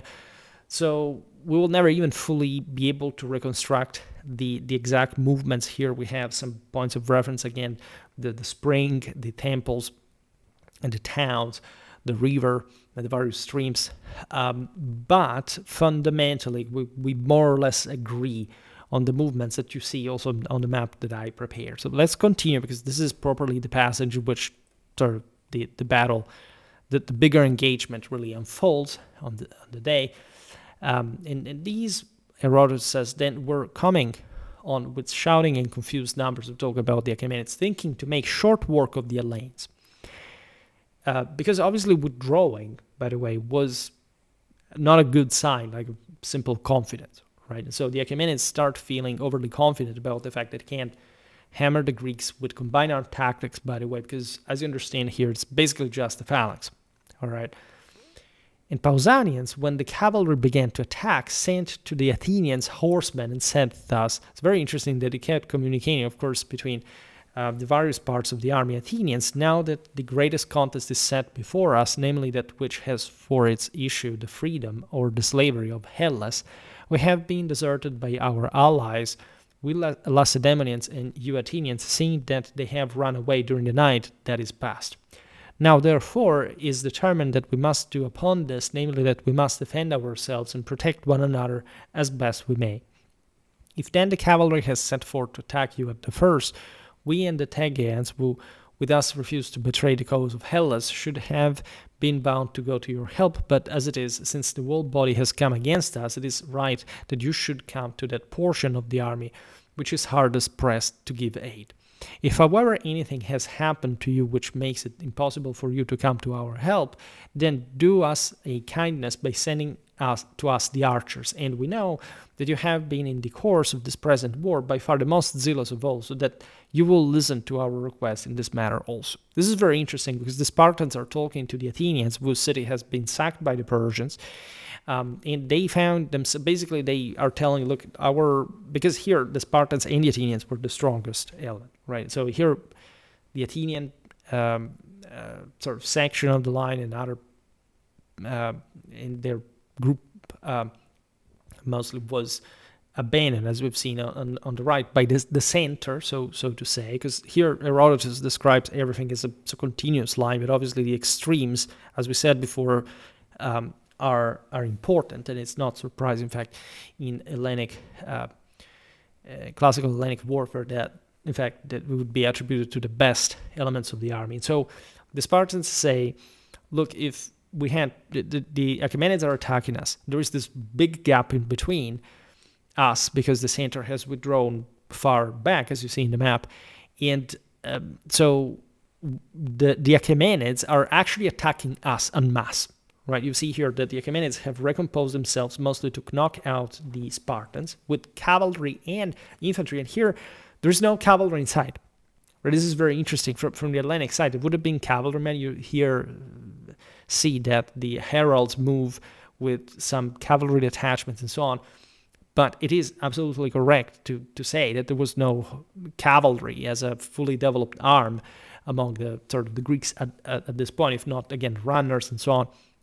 And the Spartans say, if you had been targeted by the Persians en masse, or even our struggle would have been equally sort of distributed in terms of enemy pressure, we wouldn't ask for help. But now everybody's coming against us, come to our aid. And so the Athenians here start moving, as we'll see now, start moving from the left to the right, while the center has fallen further back, right, to gap the line, to help the Spartans in particular, because the Achaemenid strategy here was to basically concentrate all forces against the Spartans, knocking them out and basically overrunning by sheer numbers the remaining Hellenes. All right, so it's a very interesting situation, by the way, and very unusual way of war, because we see that the Achaemenids had been at this point apparently overconfident, but in this sense they seem also relatively desperate because they fear the Spartans, and they even deploy, as we've seen, great part, essentially the majority of their forces all against them. So with a hyper concentration of forces. And so they are basically saying that the Spartans actually are, and like it was said before, like not cowards, but also the best fighters. They are standing their ground, and if these crumble, the entire enemy will crumble. All right, but they displace their own rest of the line almost entirely to go at the Spartans. So Herodotus says, when the Athenians heard this, they were desirous to come to their help and to assist them as much as possible. And as they were already going, they were attacked by those of the Hellenes on the side of the king, who had been ranged opposite to them, so that they were no longer able to come to the help of the Lacedaemonians, for the force that was attacking them gave them much trouble. Thus the Lacedaemonians and Tegeans were left alone, being in number, together with light-armed men, the former 50,000, at least according to Herodotus, and the Tegeans 3,000. For these were not parted at all from the Lacedaemonians, and they began to offer sacrifice, meaning to engage battle with Mardonius and the force which had come against them. Then, since their offerings did not prove favorable, and many of them were being slain during this time and many more wounded, for the Persians had made a palisade of their wicker-work shields and were discharging their arrows in their great multitude and without sparing, Pausanias, seeing that their Spartans were hard-pressed and that the offerings did not prove favorable, fixed his gaze upon the temple of Hera of the Plataeans and called upon the goddess to help, praying that they might be no means be cheated of their hope. And while he was yet calling upon her thus, the Tegeans started forward before them and advanced against the barbarians, and forthwith after the prayer of Pausanias, the offerings proved favorable for the Lacedaemonians as they sacrificed. So when this at length came to pass, then they also advanced against the Persians, and the Persians put away their bows and came against them.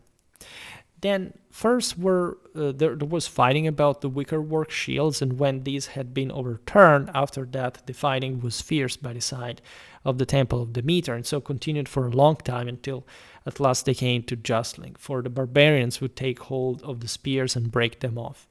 Now in courage and in strength the Persians were not inferior to the others, but they were without defensive armor, and moreover they were unversed in war and unequal to their opponents in skill. And they would dart out one at a time in groups of about 10 together, some more, some less, and fall upon the Spartans and perish. Which may not sound like a hyper-realistic description of combat here, but let's say, in a way, like it would have happened, right? It's plausible, but still scatter across the line, and because they fear the Spartans as well. In the place where Mardonius himself was riding on a white horse and having about him the 1,000 best men of the Persians chosen out from the rest, here I say they pressed upon their opponents most of all. And so long as Mardonius survived, they held out against them, and defending themselves, they cast down many of the Lacedaemonians. But when Mardonius was slain, and the men who were ranged about his person, which was the strongest portion of the whole army, had fallen, then the others too turned and gave way before the Lacedaemonians, for their manner of dress without defensive armor was a very great cause of distraction to them, since in truth they were contending light-armed against hoplites. Then the satisfaction for the murder of Leonidas was paid by Mardonius according to the oracle given to the Spartans, and the most famous victory of all those about which we have knowledge was gained by Pausanias, the son of Cleombrotus, the son of Anaxandridas. Of his ancestors above these names have been given for Leonidas, since as it happens they are the same for both. Now Mardonius was slain by Arimnestus, a man of consideration in Sparta, who afterwards, when the Median wars were over, with 300 men fought a battle against the whole army of the Messenians, then at war with the Lacedaemonians as Sthenocleros, and both he was slain. It was also the 300. When the Persians were turned to flight at Plataea by the Lacedaemonians, they fled in disorder to their own camp and to the palisade which they had made in the Theban territory. And it was a marvel to me that whereas they fought by the side of the sacred grove of Demeter, not one of the Persians was found to have entered the enclosure, to have been slain within it, but round about the temple in the unconsecrated ground fell the greater number of the slain. I suppose, if one ought to suppose anything about divine things, that the goddess herself refused to receive them, because they had set fire to the temple, that is to say, the palace at Eleusis. Thus far, then, had this battle proceeded, but Artabazus, the son of Pharnacus, had been displeased at the very first, because Mardonius remained behind after the king was gone, and afterwards he had been bringing forward objections continually, and doing nothing, but had urged them always not to fight a battle. And for himself he acted as follows, not being pleased with the things which were being done by Mardonius, the man of whom Artabazus was commander, and he had with him no small force, but one which was in number as much as 4 myriads of men. These, when the fighting began, being well aware what the issue of the battle would be, he led carefully, having first given orders that all should go by the way which he should lead them, and at the same pace at which they should see him go. Having given these orders, he led his troops on pretense of taking them into battle, and when he was well on his way, he saw the Persians already taking flight. Then he no longer led his men in the same order as before, but set off a run, taking flight by the quickest way, not to the palisade, nor yet to the wall of the Thebans, but towards Phocis, desiring as quickly as possible to reach the Hellespont. These, I say, were thus directing their march, and in the meantime, while the other Hellenes who were on the side of the king were purposely slacking in the fight, and the Boeotians fought with the Athenians for a long space, for those of the Thebans who took the side of the Medes had no small zeal for the cause, and they fought and were not slack, so that 300 of them, the first and best of all, fell there by the hands of the Athenians. And when these also turned to flight, they fled to Thebes, not to the same place as the Persians. And the main body of the other allies fled without having fought constantly with any one or displayed any deeds of valor. Right? So these Medizing Greeks were not really that much, right? They preferred to come back home. It was relatively close, whereas the Persians had obviously had plans to come back home pretty more far away in another direction. And this is an additional proof to me, Herodotus says, that all the fortunes of the barbarians depended upon the Persians, namely that at that time these men fled before they had even engaged with the enemy, because they saw the Persians doing so.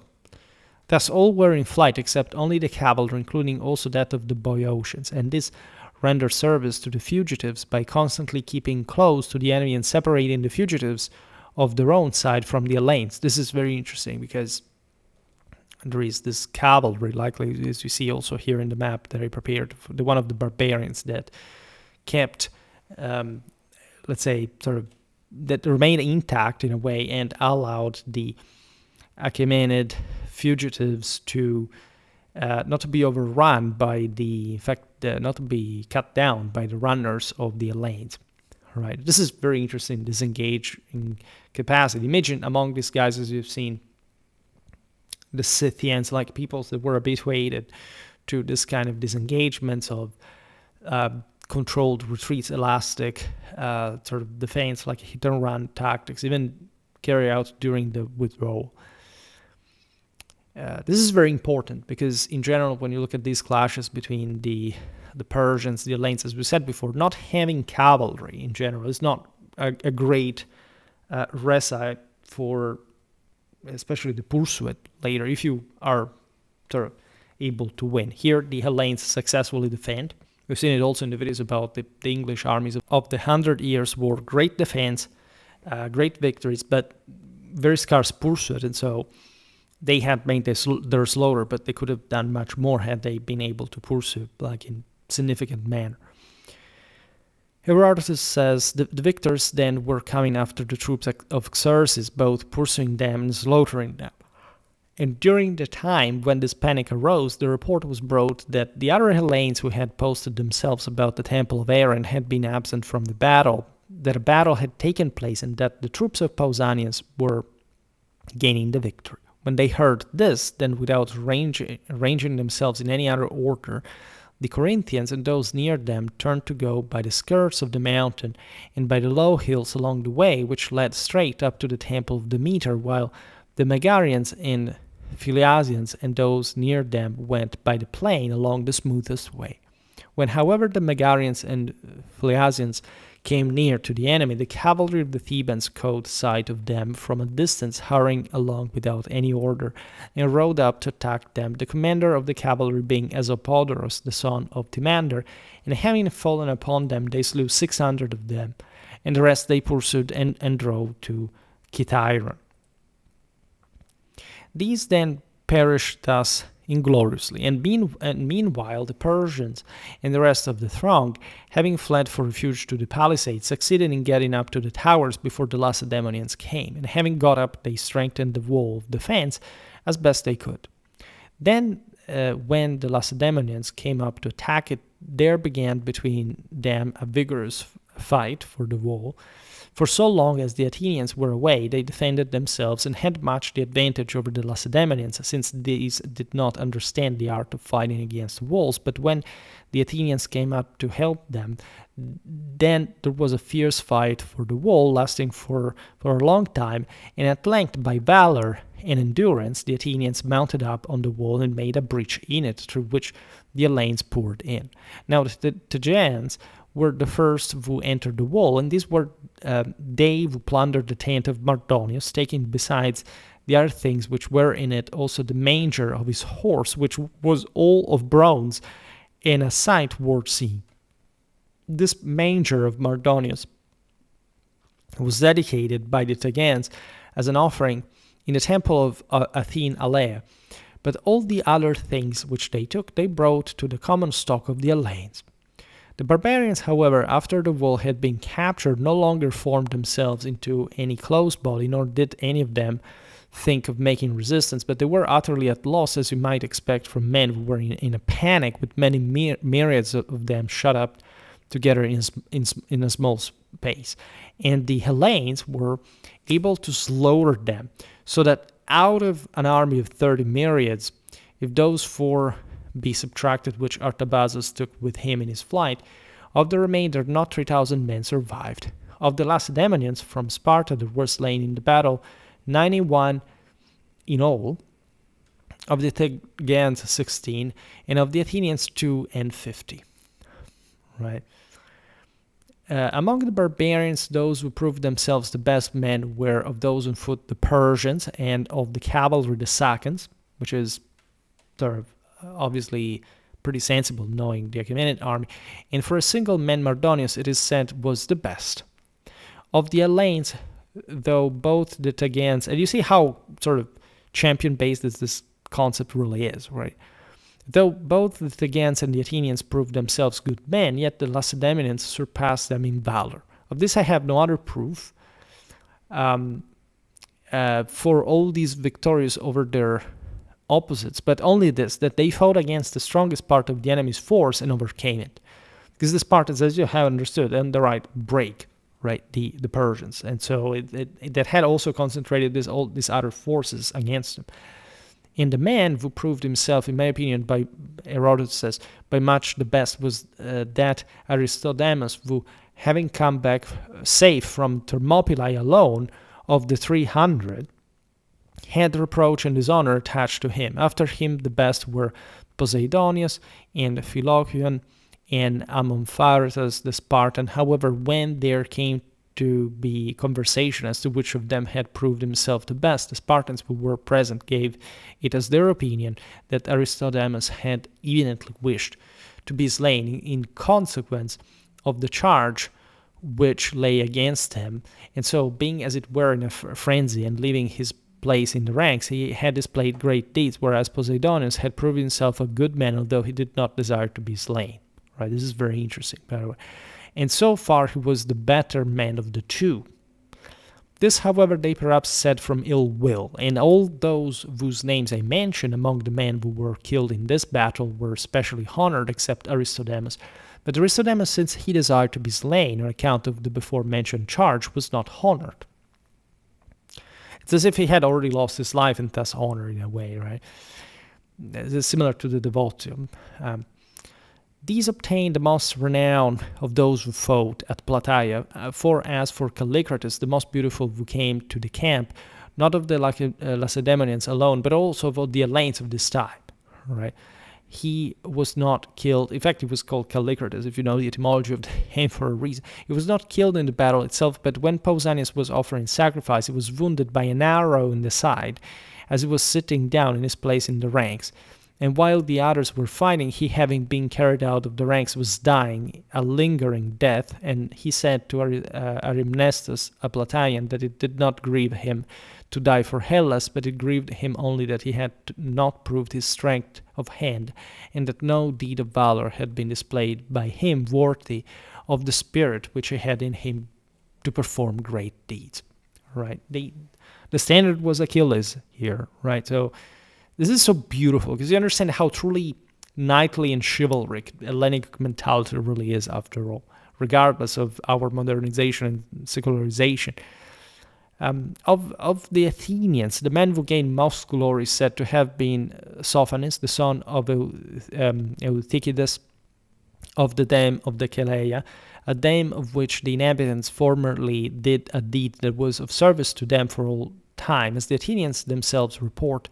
For when of old the sons of Tyndareus invaded the Attic land with a great host in order to bring home Helen, and were laying waste the dams, not knowing to what place of hiding Helen had been removed, then they say that the man of the Plataea, or as some say Dactylos himself, being aggrieved by the insolence of Theseus, and fearing for all the land of the Athenians, told them the whole matter and led them to Aphitanae, which Tithacus, who was sprung from the soil, delivered up by treachery to the sons of Tyndareus.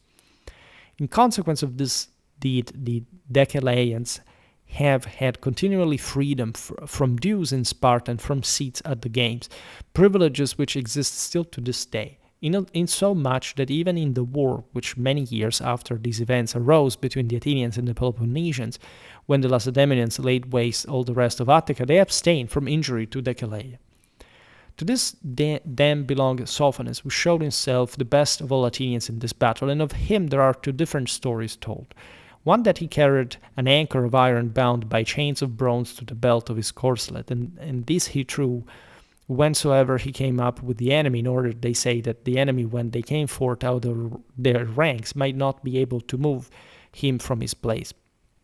And when a flight of his opponents took place, his plan was to take up the anchor first and then pursue after them.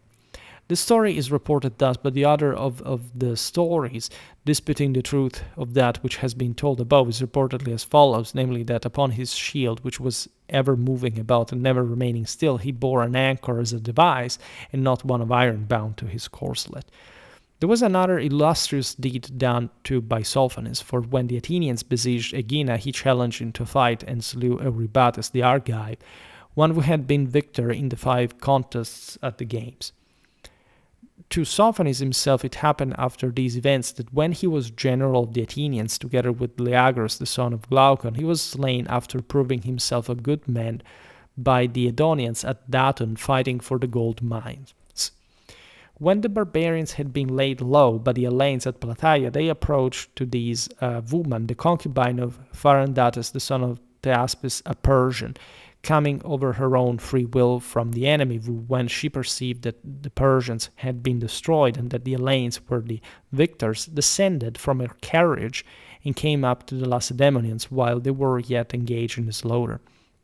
This woman had adorned herself with many ornaments of gold, and her attendants likewise, and she had put on the fairest robe of those which she had. And when she saw that Pausanias was directing everything there, being well acquainted before with his name and with his lineage, because she had heard it often, she recognized Pausanias, and taking hold of his knees, she said these words, "O king of Sparta, deliver me, thy suppliant, from the slavery of the captive. For thou hast also done me service hitherto in destroying these, who have regard neither for demigods, not yet for gods. I am by race of Cos, the daughter of Aegitoridas, the son of Antagoras, and the Persian took me by force in Cos and kept me a prisoner. He made me answer in these words, Woman, be of good courage, both because thou art a suppliant, and also if in addition to this it chances that thou art speak the truth, and art the daughter of Aegitoridas the Coan, who is bound to me as a guest friend more than any other of the men who dwell in those parts.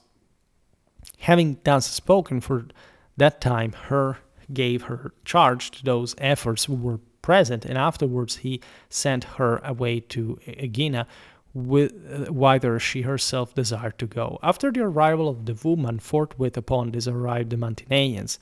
When all was over, and having learned that they had come too late for the battle, they were greatly grieved, and said that they deserved to be punished, and being informed that the maids with Artabazus were in flight, they pursued after them as far as Thessaly, though the Lacedaemonians endeavored to prevent them from pursuing after fugitives.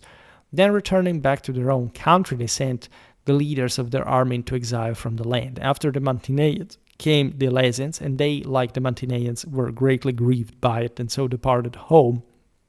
And these also, when they had returned, sent their leaders into exile. So much of the Mantineans and Elezians.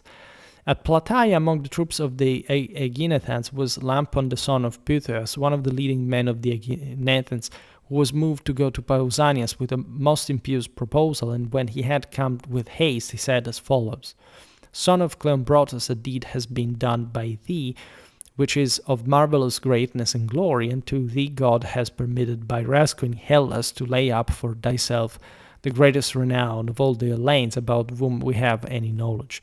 Though thou then perform also that which remains to do after these things, in order that yet greater reputation may attach to thee, also that in future every one of the barbarians may beware of being the beginner of presumptuous deeds towards the Hellenes.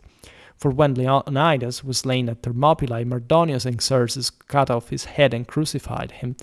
To him, therefore, do thou repay like with like, and thou shalt have praise first from the Spartans, and then secondly from the other Hellenes also. For if thou impale the body of Mardonius, thou wilt then have taken vengeance for Leonidas, thy father's brother.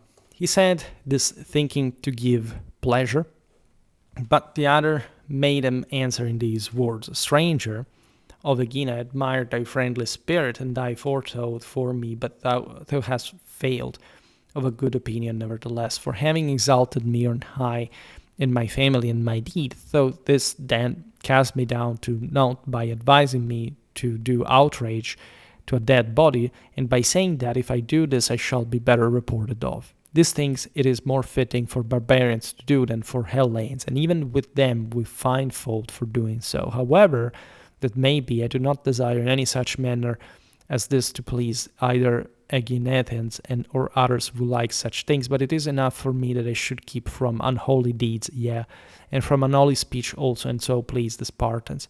As for Leonidas, whom thou biddest me avenge, I declare that he has been greatly avenged already, and by the unnumbered lives which have been taken of these men he was being honored, and not he only, but also the rest who brought their lives to an end at Thermopylae. As for thee, however, come not again to me with such proposal, nor give me such advice, and be thankful moreover that thou hast no punishment for it now. He, having heard this, went his way, and Pausanias made a proclamation that none should lay hands upon the spoil, and he ordered the Helots to collect the things together. They accordingly dispersed themselves about the camp, and found tents furnished with gold and silver, and beds overlaid with gold and overlaid with silver, mixing bowls of gold and cups and other drinking vessels. They found also sacks laid upon wagons, in which there proved to be cauldrons both of gold and of silver, and from the dead bodies which lay there they stripped bracelets and collars, and also their swords, if they were of gold, for as to embroider raiment, there was no account made of it.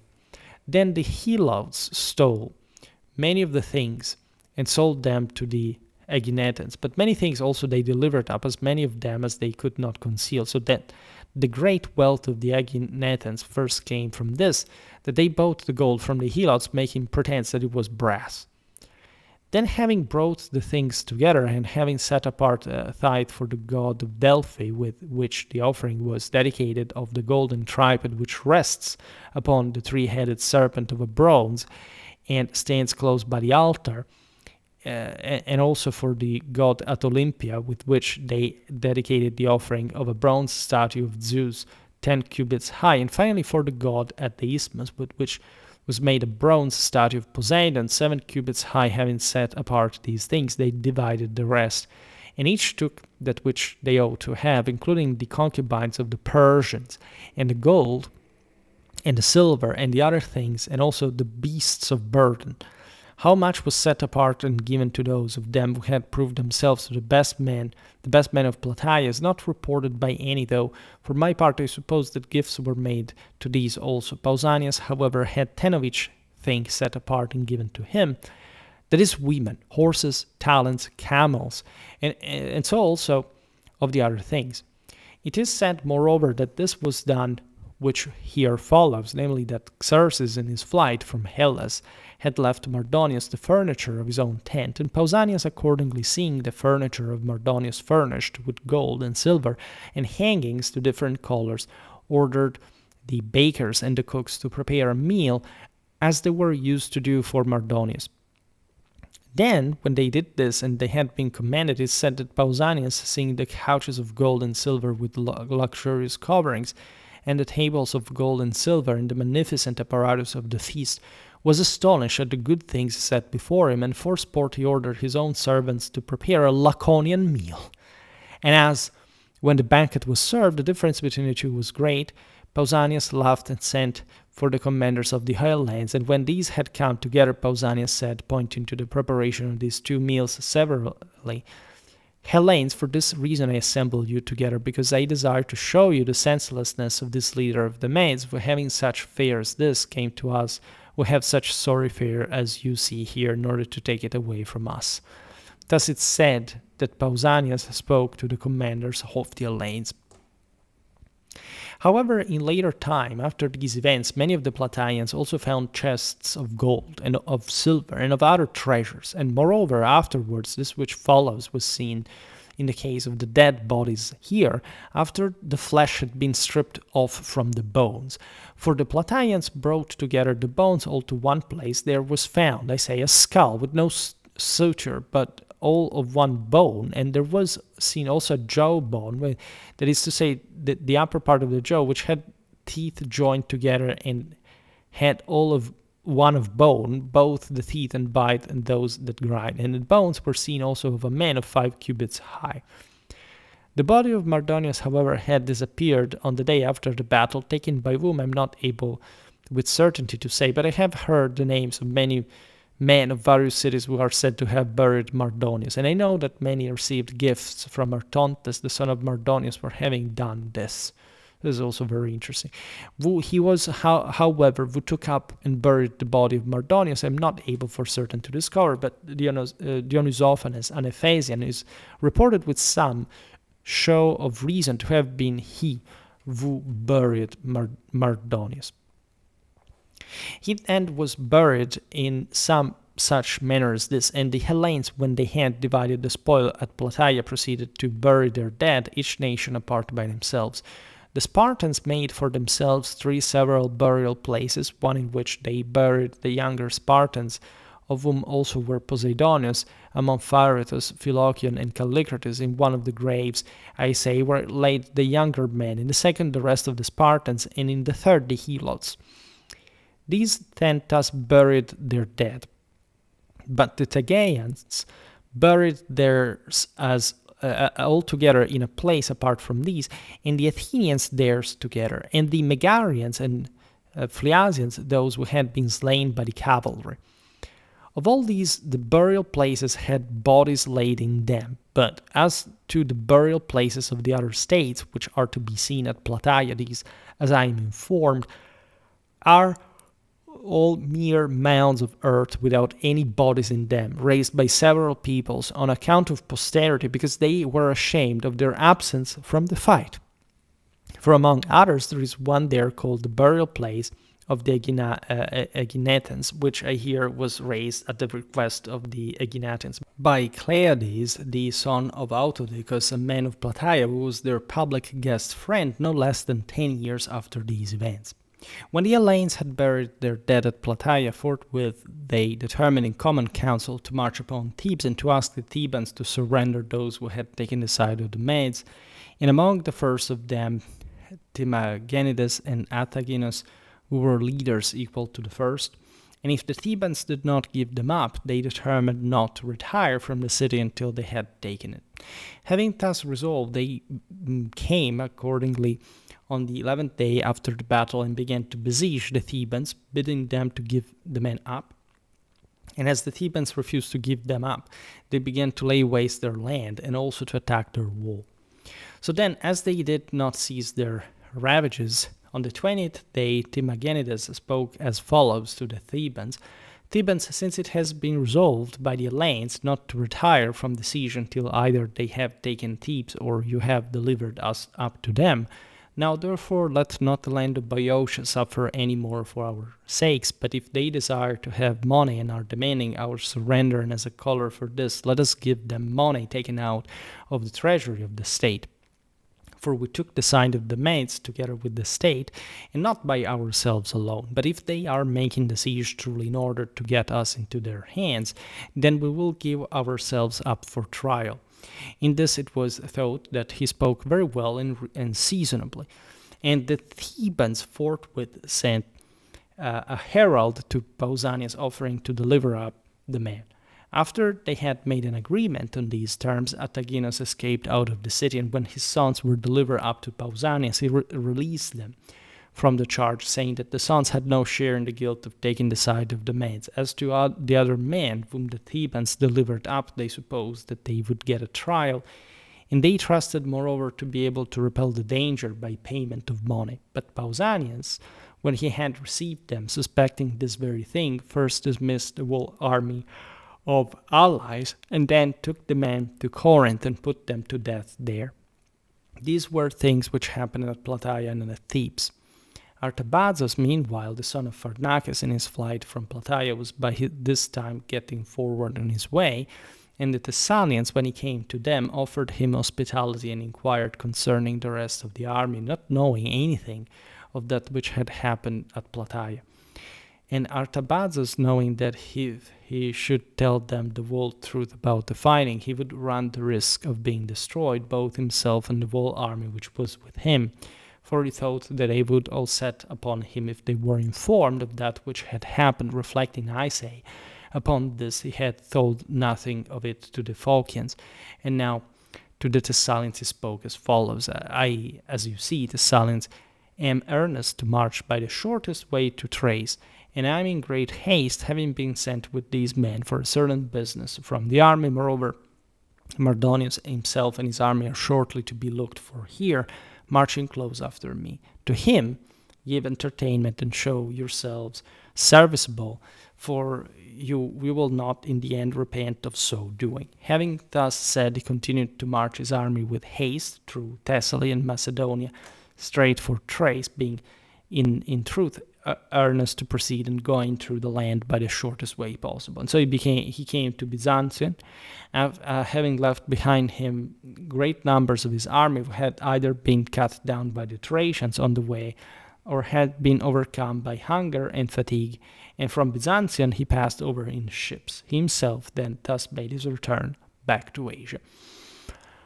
So what to say, after reading Herodotus, and especially at this length, like there are so many passages we have just observed that are simply fantastic. Like what always strikes me about Hellenic warfare is how actually coherent our understanding of a political warfare really is, but how everything is also enshrined into a much more sort of chivalric traditional mentality than we normally think. And you don't need to claim that there was who knows what beyond the political phalanx in tactical terms and bringing into question sort of modern scholarly distortions just to say, it wasn't just about heavy infantry. It was just mostly about that, at least in a meaningful sense. Here you see there were lots of attendants, lots of skirmishers, but we don't even hear about them more than much, and because there was an aristocratic level, of course, to the phalanx actually, still one that was more evenly distributed among the land owning, in fact, citizens proper, what the polis had come into. So here we would obviously sort of make some greater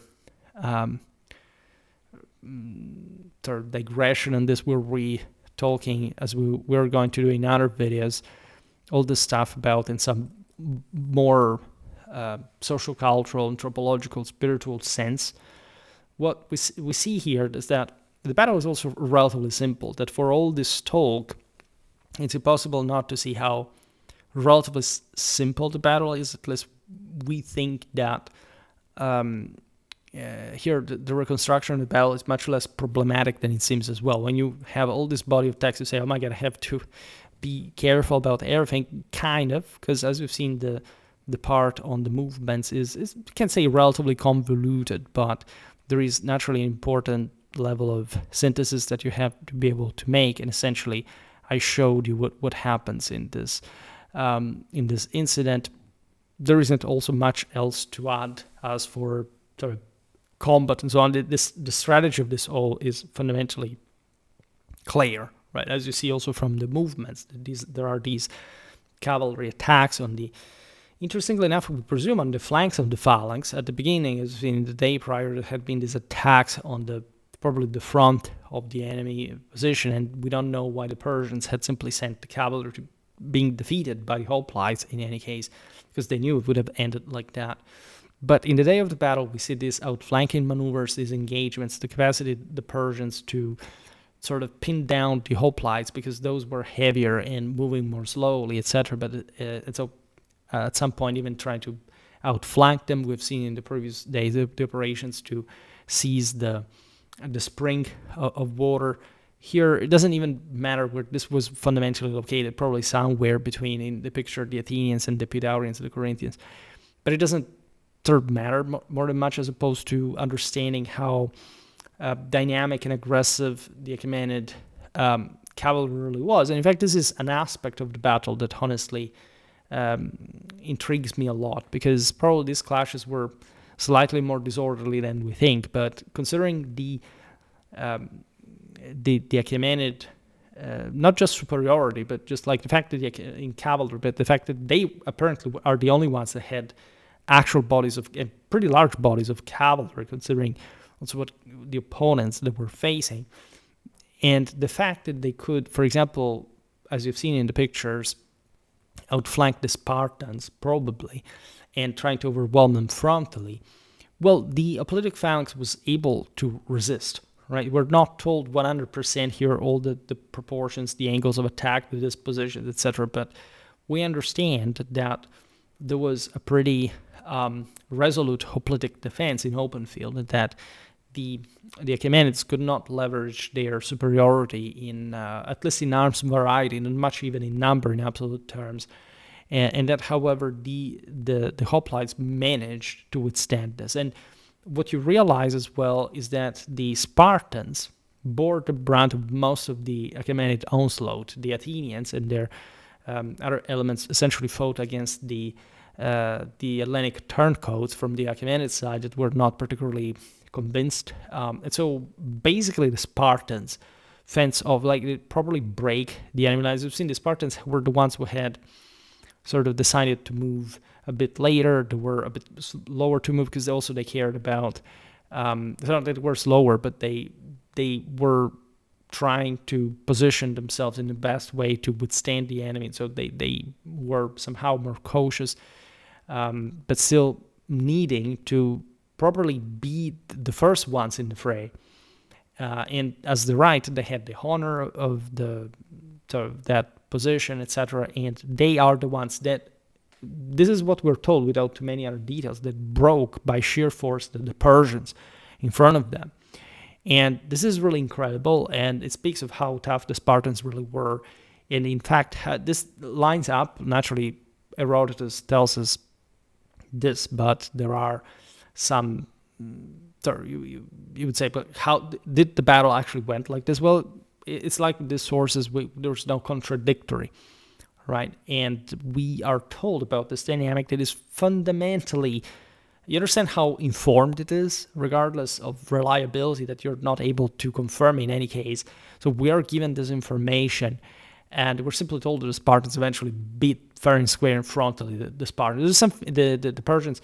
There is something really liberatory about this battle. There's something truly Plataea about Plataea that is almost the simplicity with which the clash is described. You would think that this enormous host that would have a much more, not necessarily complex way of sort of fighting, etc. But that fundamentally would be more anecdotes, more in.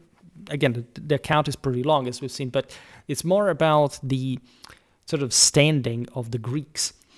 This is very Hellenically self-referential. It's perfectly normal in this cultural context. I would say it's more about which soldier had been better, right, in combat, as opposed to what kind of overall strength ratios were existing in this combat, etc. So it's very interesting indeed. And I think it's much more eloquent than many other sort of technical details that could have been told about how the battle unfolded. And it's mostly a battle narrated evidently here. It's very easy as you're reading it, that in ways that tend to stress almost the simplicity through which the Greeks won, and how they overrun somebody who was not basically able to maintain that divine imperium. As we've seen, the gold, the silver, etc. The fact that the Hellenes win. Have you seen Pausanias' dinner? That was very interesting.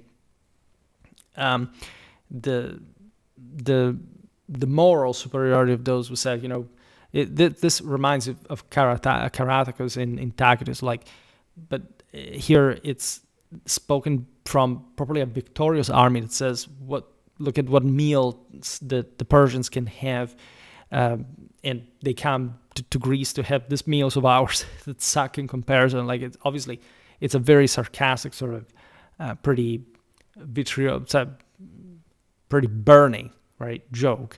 But it's also spoken, in fact, in terms of, as the Romans would have rather said, sic et simpliciter, right? And so an idea that it's spiritual superiority, obviously, that beats even the material grandeur, in particular, of the Achaemenid Empire. And I would actually read Diodorus as well, and just to tell you how few we actually know from the Diodorus 1130 says, when Mardonius learned that the enemy army was advancing in the direction of Boeotia, he marched forth from Thebes, and when he arrived at the Asopus River, he pitched a camp which he strengthened by means of a deep ditch and surrounded with a wooden palisade. Naturally, he's relying on Herodotus, right? He says the total number of the Greeks approached, and so this is the same numbers, again, 100,000 men, that the barbarians some 500,000 even. He was exaggerating even more. So obviously, none of this makes any sense, not even in absolute, in relative terms. The first to open the battle, paradoxically, Herodotus is sort of more correct. The first to open the battle were the barbarians, who poured out upon the Greeks by night and charged with all their cavalry upon the camp. So it's slightly different, right? But Herodotus' narration kind of makes most sense overall. The Athenians observed them in time, and with their army in battle formation boldly advanced to meet them. And a mighty battle ensued. In the end, all the rest of the Greeks put into flight the barbarians who were arrayed against them. But the Megarians alone, who faced the commander of the cavalry and the best horsemen the Persians had been hard-pressed in the fighting, though they did not leave their position, sent some of their men as messengers to the Athenians and Lacedaemonians, asking to come to their with all speed. Aristaeus quickly dispatched the picked Athenians, who constituted his bodyguard, and these, forming themselves into a compact body, falling on the barbarians, rescued the Megarians from the perils which threatened them, slew of the Persians both the commander of the cavalry and many others, and put the remainder to flight. The Greeks, now that had shown their superiority so brilliantly a kind of dress rehearsal, were encouraged to hope for a decisive victory. And after this encounter, they moved their camp from the foothills to a place which was better suited to complete victory. For on the right was a high hill, on the left the Asopus River, and on the space between was held by the camp, which was fortified by the natural impregnability of the general terrain. Thus, for the Greeks, who had laid their plans wisely, the limited space was a great aid to their victory, since the Persian battle line could not extend to great length, and the result was, as the event was to show, that no use could be made for the many myriads of the barbarians. So this is slightly different, actually, because it places essentially the battlefield in a more compact way, with the river that is basically on the running perpendicular to the battle line. So this is not really what we are understanding, even just geographically from this position. Since consequently Pausanias and Aristides, placing their confidence in the position they held, led the army out to battle, and when they had taken positions in a manner suitable to the terrain, they advanced against the enemy. By the way, it's interesting that cavalry here is defeated by the bodyguard of the Athenians in the first engagement before the bigger battle, and not by archers, as in Herodotus. Would you believe? Herodotus is more authoritative in general, but we may never know what Diodorus was drawing from. Mardonius, having been forced to increase the depth of his line, arranged his troops in the way that he thought would be to his advantage, and raising the battle cry, advanced to meet the Greeks. The best soldiers were about him, and with these he led the way, striking at the Lacedaemonians who faced him. He fought gallantly and slew many of the Greeks. The Lacedaemonians, however, opposed him stoutly and endured every peril of battle willingly. So there was a great slaughter of barbarians. Now, so long as Mardonius and his picked soldiers continued to bear the brunt of the fighting, the barbarians sustained a shock battle with good spirit. But when Mardonius fell, fighting bravely, and of the picked troops some were slain and others wounded, their spirits were dashed and they began to flee. When the Greeks pressed hard upon them, the larger part of the barbarians fled for safety within the palisade, but as for the rest of the army, the Greeks serving with Mardonius withdrew to Thebes and the remainder. So this is based on Herodotus, as you understand it, as a general framework. It's not just like because the battle went that way, but here also Diodorus makes everything simpler, even in terms of the dispositions of who was. That's why again his account is relatively sort of imprecise about things, conflating different aspects or compressing into one for the sake of narration. And the remainder, over 400,000 in number, were taken in hand by Artabazus, a man of repute among the Persians, who fled in the opposite direction and withdrew by forced marches towards Phocis. Since the barbarians were thus separated in their flight, so the body of the Greeks was primarily divided. So the Athenians and Plataeans, Thespaians pursued those who had set out for Thebes, and the Corinthians and Sicyonians and the Phliasians and certain others followed after the forces which were retreating with Artabazus, and the Lacedaemonians, together with the rest, pursued the soldiers who had taken refuge with the palisade and trounced them spiritedly. The Thebans received the fugitives, added them to their forces, and then set upon pursuing Athenians. A sharp battle took place before the walls, the Thebans fighting brilliantly, and not a few fell on both sides, but at last this body was overcome by the Athenians and took refuge again within Thebes. So this also doesn't make 100% sense, considering what we've seen. The Thebans had been involved, like against the Athenians, were apparently breaking against them, not even fighting much stoutly. It would be basically at the camp instead. It's interesting also when he says that basically 4/5 of the barbarians managed to withdraw. We have seen in Herodotus that the cavalry escorted them essentially back to safety in a sense, but we are not told here even precisely how many fell. We can assess this very loosely, because it just hints of the fact that, again, the Greeks could not simply pursue, right? But in any case, they broke the enemy army. So conventionally, this was that they inflicted heavy losses, and surely many of them were captured, as we've seen along the way, also in Herodotus' account. After this, the Athenians withdrew to the aid of the Lacedaemonians and joined with them in assaulting the walls against those Persians who had taken refuge within the camp. Both sides put up a vigorous contest, the barbarians fighting bravely from the fortified positions they held, and the Greeks storming the wooden walls, and many were wounded as they fought desperately, with not a few were also slain by the multitude of missiles and met death with stout hearts. Nevertheless, the powerful onset of the Greeks could be withstood neither by the wall the barbarians had erected, nor by their great numbers, but resistance of every kind was forced to give way. For it was a case of rivalry between the foremost peoples of Greece, the Lacedaemonians and the Athenians, who were buoyed by the reason of their former victories and supported by confidence in their valor. In the end, the barbarians were overpowered, and they found no mercy, even though they pled to be taken prisoner. For the Greek general Pausanias Pausanias, observing how superior the barbarians were in number, took pains to prevent anything due to miscalculation from happening. The barbarians being many times more numerous than the Greeks, consequently he had issued orders to take no man prisoner, and soon there was an incredible number of dead. And in the end, when the Greeks had slaughtered more than 100,000 of the barbarians, they reluctantly ceased slaying the enemy. So again, this is a bit overinflated. It's possible, definitely, that the Greeks would slaughter the prisoners because the Persians were so many, they wanted to get it over with, even in general, given the strategic and political objectives of the war. But again, here, Diodorus puts the relation 1 to 5. Herodotus, again, is oddly speaking more realistic, even given the numbers we've seen before. After the battle had ended in the way we have described, the Greeks buried their dead, of which they were more than 10,000, and which also does not add up with what Herodotus says.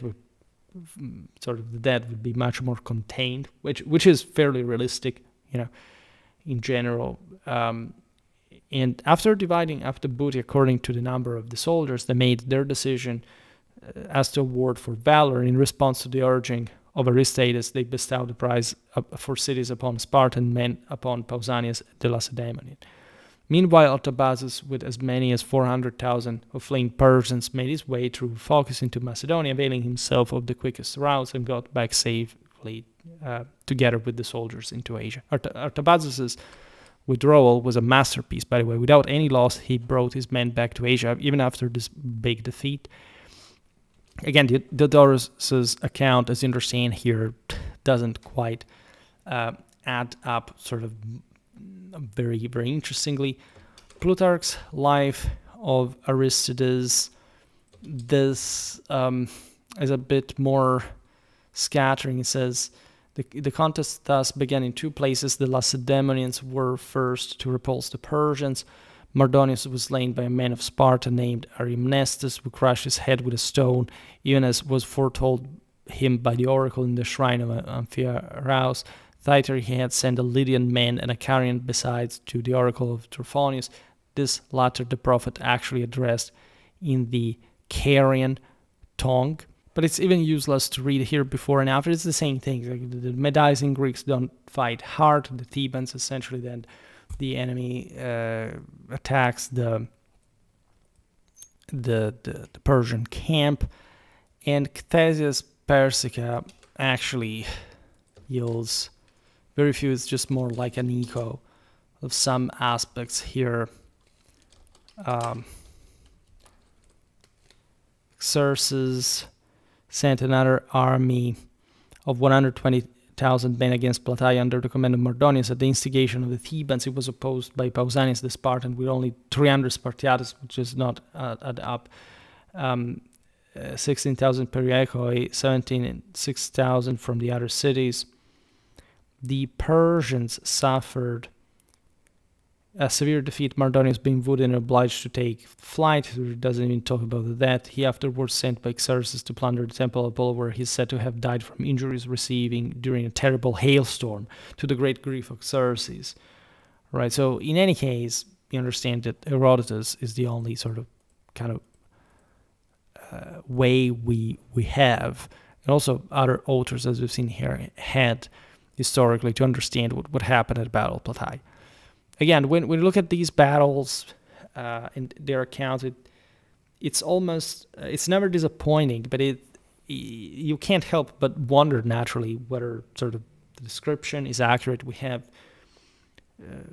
this is all we know, right? You will be surprised by how short the battle account of the Thermopylae actually is, right? And how few we know about Wool. So we could talk really a lot about this battle. We have at this point really lots of videos about Hellenic warfare, and I think that when we confront all these sources, we can sort of filter, like we can analyze and criticize them just through the familiarity that we have acquired with the style, with the level of documentation that. See, moderns normally say, okay, well, we know that few. It's as if the problem is us, is our understanding. This is a completely wrong premise, like for studying anything historically. Like you have to try to understand what we're telling you through these accounts, which is a completely different thing. It's way more important than what you want to get to. You must, first of all, understand the soul of the source, if possible, through your secular lens, and then to appreciate, in fact, how rich this really is and how important this really is. As far as the aftermath, again, Herodotus, let's stick to him, also for the figures, tells us that in theory, like just 159 people die from the Hellenic side, which doesn't make much sense, and that almost everybody died from the Achaemenid side. Artabazus brings only 40,000 men home from 300. It doesn't make any sense, obviously. So we can assess something more realistic. Normally, you would be surprised by how scholars sometimes, these booklets even signed by sort of proper scholars, basically don't even try to say, well, this is not the accurate and actual amount of troops that fought and died here. They simply say, okay, we have Herodotus figures, let's simply stick to them, right? And without any criticism. I like to draw lines in this sense because when it's impossible not to see what Herodotus is doing here, right? He wants to present, obviously, a crushing Hellenic victory that settles the matter. And so whatever the actual figures of the losses would have been, I can't say maybe 20, 30,000 between killed prisoners. It's possible. That would have been a really catastrophic defeat. And it's well possible to a degree. But we'll never fully know, right? What matters here is mostly the strategic picture and the political one at the end of the day. So simultaneously, and that's why we have to make a video about that, Herodotus claims on the same day the Hellenic fleet under Spartan king Leotychidas destroyed the remaining Persian navy at Mycale in Ionia, liberating many Hellenic cities in Asia Minor and ending the Achaemenid naval threat. So I will make an entire video about the Battle of Mycale. All right, that is very important. Politically, Plataea's aftermath secured Hellenic independence. No further Persian land invasions of mainland Hellas occurred. Right, this is really over. The Hellenic League's victory preserved Polis' autonomy, though it soon fractured, Sparta notoriously withdrawing from further eastern campaigns, allowing Athens to form the Delian League in 478 for continued war and eventual Athenian thalassocracy. Right, imperialism, if you want. Herodotus frames the outcome as divine justice, the dike for Persian sacrilege of burning temples and Hellenic defense of freedom. So everything is squared. It's Herodotus reasons in pretty sort of perfect Hellenic fashion, setting the entire standards, as we've seen here, for a coherent narrative that makes sense of it and does not leave any room for misunderstanding. Right, it still brings this comfort for the reader, for the Hellenic reader, would have known those people at the time, that would have sort of said, I knew that guy, I know that house. There is this gossip about who had been the best warrior in the fight, where all these kind of things who had actually buried the body of Mardonius. The details are astonishing, including like the Persian payment into Greece during the retreat or afterward for the burial of Mardonius by his sons. There is really a lot of clear depiction of the intersections here. Also the story of Alexander, also the story of the debates among the Greeks regarding where to deploy this or that contingent in the battle line. There are certain things that are obviously just made up and or probably referring to something that actually happened, but not in the way Herodotus quite describes it. But it doesn't matter, because overall he actually says something pretty plausible about the whole picture anyway, and also about many details, really. Also, monuments followed after Battle of Plataea tombs. Their offerings, as we've seen at Delphi and Olympia, the serpent column listing allies at Delphi. Pausanias erected a personal inscription, later removed amid controversy. By the way, the battle ended Xerxes' grand design, shifting power dynamics towards Hellenic resurgence. And so, whichever sort of the opinion you may have about the losses, does it really matter? Really, after we have read Herodotus, does it really matter to debate over? There are many details. If you read the accounts, if you want to make a very big tapestry about the battle. Unfortunately, this video is already very long the way it is, so we could essentially barely read the entire account and comment on it and the salient parts, but this was our just tactical account of the battle through primary sources. And fundamentally, we just stick to, in front of this clamorous battle, in front of what we were simply told. I mean, that this will suffice for us in this day and age, right?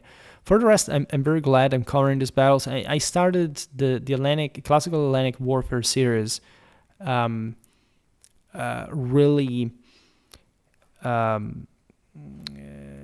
early on Schwerpunkt. I truly enjoyed.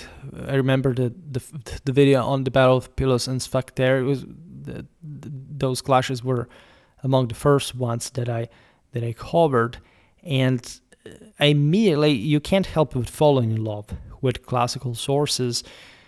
Obviously, classical Hellenic warfare it's so textbook-like. For tactical reconstruction, you have very few sources, and they're also relatively compact and clear. There isn't much of a further option to digress on. Things become a bit more complicated for the Hellenistic, for the Roman era, but not that much, as we've seen also in other battles from the time. So we will definitely come back to many other battles we haven't covered for the period. The Peloponnesian War we have covered more at sea than on land, and there is really a lot to cover. Really, we made videos about, I don't know, the Battle of Leuctra. We talked about some even amphibious clashes that are frankly very, very interesting in many ways, but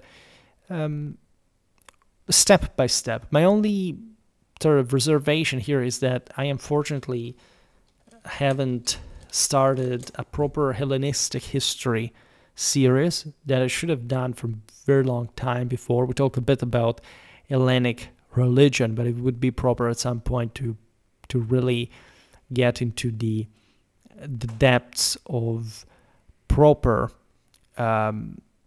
Hellenic history in not just a strictly military sense. And I would say that overall we are accomplishing here in several years the sort of I think the best we can make with our resources. And I don't know, it's difficult even to comment a battle like this. It's kind of the feeling that you get from it. Too much for us to comment on a single time. That's why we have to expand with more dedicated videos. For today, however, I stop it here. I just hope that you enjoyed this video. If you did, please share it. Otherwise, leave a like or subscribe to my channel if you're interested in my upcoming content. As always, I thank you heartily for listening to me. I wish you a nice time and see you next time. Bye.